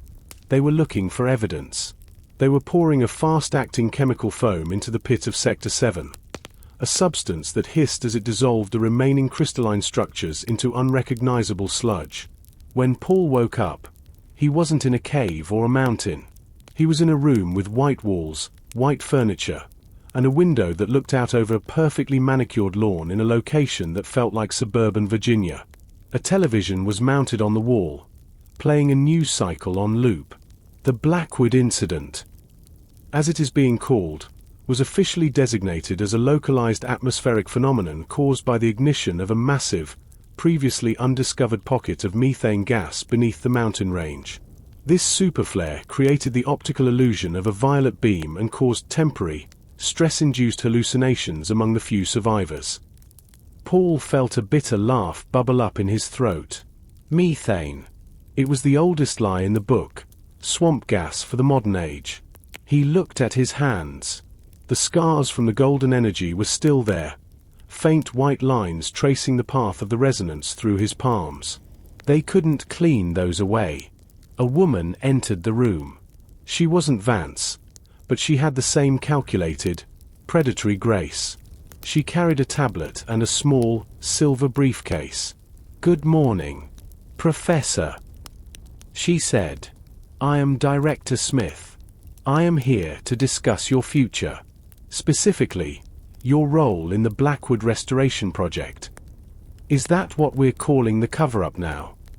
Paul asked, his voice cracking. "I saw the ship, Smith. I saw the map. I saw what Ares became." "What you saw," Smith said, sitting down and opening her tablet, "was a tragic loss of a brilliant mind to isolation and gas-induced psychosis. We have the medical reports to prove it. We also have David's testimony." Paul's heart sank. "What did you do to him?" "We gave him a choice, just as we are giving you one. He chose to retire to a quiet life in the Pacific, provided he remains cooperative. You, however, are far too valuable to lose to a beach. You have the frequency in your DNA now. Paul, you are the only living human who can interpret the silent sights without a machine." Paul looked out the window. He realized the agency hadn't lost. They had simply shifted tactics. They didn't need the observatory anymore. They had him. He was the telescope now. Director Smith opened the silver briefcase. Inside was a series of photographs, but they weren't of stars. They were aerial shots of remote locations across the globe: the Siberian tundra, the Atacama Desert, the depths of the Congo Basin, and a submerged reef in the South China Sea. "There are 11 other Sector 7s on this planet," Smith explained. "We call them the silent sites. They were established at the same time as Blackwood, but they remain dormant. They didn't have an Ares to wake them up. But after the event at Blackwood, they are beginning to hum." Paul looked at the photos. Even through the printed paper, he could feel a faint, discordant vibration. It was like a distant ringing in his ears. The resonance from Blackwood had acted as a ping across a global network. "You want me to go to them?" Paul said. "You want me to wake them up for you?" "No," Smith corrected, her eyes narrowing. "We want you to listen to them. We need to know if the harvesters left a back door. We need to know if the message you sent, the negative resonance, actually closed the cage, or if it just changed the lock." "And if I refuse?" Smith tapped a button on her tablet. A live video feed appeared. It showed a small, unassuming house on the coast of Oregon. David was sitting on a porch, staring at the ocean. He looked peaceful, but Paul saw the black-clad figures standing at the edge of the tree line. "David is a liability, Paul. He still carries the silver in his eyes. He is a walking beacon for the very things that tried to harvest us. We are protecting him. Whether that protection continues depends entirely on your cooperation." Paul felt the weight of the mountain returning to his shoulders. He was caught in a new kind of web, one made of political leverage and global safety. He looked at the scars on his hands. He could still feel the golden light buried deep within his nerves. "I won't help you weaponize it," Paul said. "We don't need a weapon, Paul. We need a guard. The stars are no longer silent. They are whispering, and you are the only one who can tell us what they're saying before the rest of the world hears it." Paul stood up and walked to the window. He looked up at the midday sky. He knew the ship was still out there, somewhere in the cold dark between the worlds. It hadn't left because it was defeated. It had left because the crop was suddenly too loud to handle. He realized he had a choice. He could be the agency's prisoner, or he could be humanity's early warning system. Late that night, Paul sat at the high-end computer terminal they had provided for his research. The agency thought they had secured his connection, but they didn't understand that Paul wasn't using the keyboard to communicate. He was using the resonance. He closed his eyes and touched the metal casing of the CPU. He focused on the memory of Sarah, Not her face, but the specific, shimmering frequency of her ghost. He pushed his energy into the local area network, searching for a pattern that shouldn't be there. 4 hours. There was only static. Then, a line of text appeared on the screen, bypassing the operating system entirely. Paul. I am here. Paul's breath hitched. Sarah. He whispered to the empty room. Not Sarah. The echo. I am in the wires. The agency is listening. I know. Paul typed back, his fingers trembling. They want me to go to the other sites. They are holding David as leverage. Let them. The silent sites are not cages. They are buffers. If you tune them correctly, they will vanish. Like Blackwood. You destroyed Blackwood from the inside. Paul realized. You didn't just break the anchor, you removed the site from their reality. Yes. The harvest needs a landing zone. If the sites are erased, they cannot return. I will guide you. I am the firewall. The text vanished, replaced by a complex series of mathematical coordinates, the true locations of the 11 sites. Paul memorized them instantly, the numbers burning into his mind with a violet glow. He realized Sarah hadn't died. She had evolved into a planetary defense system. She was the ghost in the global machine, a digital sentinel watching over the world she had saved. Paul looked at the door. He knew the guards would be coming soon for his morning check. He deleted the terminal history, though he knew it wouldn't matter. The real data was inside him now. He felt a strange surge of hope. He wasn't alone. He had Sarah in the wires and David on the coast. The agency thought they were using him to gain power, but they were actually providing him with the transportation and resources he needed to finish the job. He was going to go to every one of those sites, and one by one, he was going to turn the lights out for good. 1 month later, Paul stood on the edge of a frozen plateau in the middle of Siberia. The wind was a howling banshee, the temperature so low it turned his breath into ice crystals. Behind him, a team of agency observers stood in their high-tech parkas, shivering despite their heated suits.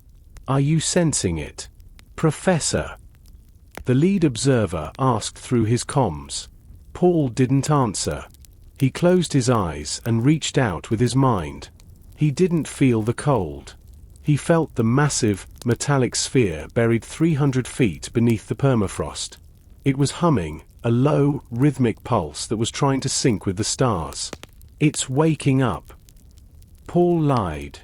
I need to establish a direct neural link to stabilize the core. He walked toward the center of the plateau, where the resonance was strongest. He knelt in the snow and pressed his hands against the frozen ground. Sarah, he thought. I'm here. Suddenly, the ground beneath him began to glow with a soft, golden light. The agency observers stepped back, their radiation meters screaming. Paul wasn't stabilizing the core. He was feeding it the negative resonance Sarah had taught him. The air around the plateau began to shimmer, the molecules of the mountain itself vibrating at an impossible frequency. Professor, get back. The readings are off the charts. Paul ignored them. He felt the sphere below him begin to dissolve, its physical matter turning into pure energy and folding into the subspace layers of the planet. It was a cold start on a massive scale. With a silent, blinding flash of white light, the plateau vanished. When the observers opened their eyes, they were standing on a perfectly normal, snowy hill. There was no sphere, no radiation, and no Paul. 10 miles away, Paul materialized in a small, heated tent. David was there, waiting with a thermos of hot coffee and a map of the Atacama Desert.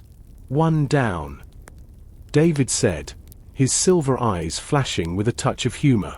10 to go. How did the agency take the disappearance? Paul asked, shivering as he took the coffee. They think the site self-destructed because of your instability. David smiled. They're terrified of you now. Paul, They're keeping their distance, which is exactly what we need. They were the vanguard, a secret resistance hidden within the very agency that tried to control them. They were traveling the world, erasing the landing zones of the gods, one silent site at a time. Paul sat on a wooden bench overlooking the Pacific Ocean. It had been exactly 1 year since the Blackwood incident. His journey was finally complete. The 11th site, located in the deep pressure of the South China Sea, had been phased out 3 days ago. The agency was in shambles. Without the sites to study, their funding had dried up, and their leaders had retreated into the shadows of the private sector. The harvesters were a myth again, a story told in hushed tones in the corners of the internet. Paul looked at his hands. They were clear. No scars, no glow. The energy had finally settled, leaving him a normal man once more. Or almost normal. He could still hear the faint, melodic hum of the world's power grid, and he knew that somewhere in those wires, Sarah was watching. David sat next to him, tossing a stone into the surf. "So, what now, Professor?" "Back to the university. I hear they're looking for someone to teach advanced atmospheric anomalies." Paul laughed. "I think I've had enough of classrooms, David. I was thinking of opening a small observatory. A real one. No secret basements. No mining tunnels. Just a telescope and the open sky. People will still look up and wonder," David said, looking at the first stars appearing in the twilight. "Let them wonder." Paul replied, "Wonder is what saved us. It's what made us fight back." A phone buzzed in Paul's pocket. It was a text message from an unknown number. There was no text, only a single image, a star map of the Milky Way. But the red dots, the cages, were all gone. In their place was a single, steady green light over the earth. Paul looked up. The sky was clear, the stars bright and silent. The morning star was gone, replaced by the ancient, familiar constellations that had guided humanity for millennia. "The harvest is over," Paul whispered to the wind. He stood up and began to walk back toward the small coastal town, David at his side. They were just two men in the vastness of the world, but they carried a secret that would keep the planet safe for generations to come. Humanity wasn't just a crop, and the earth wasn't just a garden. It was a home, and for the first time in 12,000 years, the doors were finally locked from the inside. Paul took one last look at the stars before stepping into the warmth of the town. He wasn't afraid of the dark anymore. He knew that even if the light ever returned, there would always be someone standing in the shadows, ready to turn it off.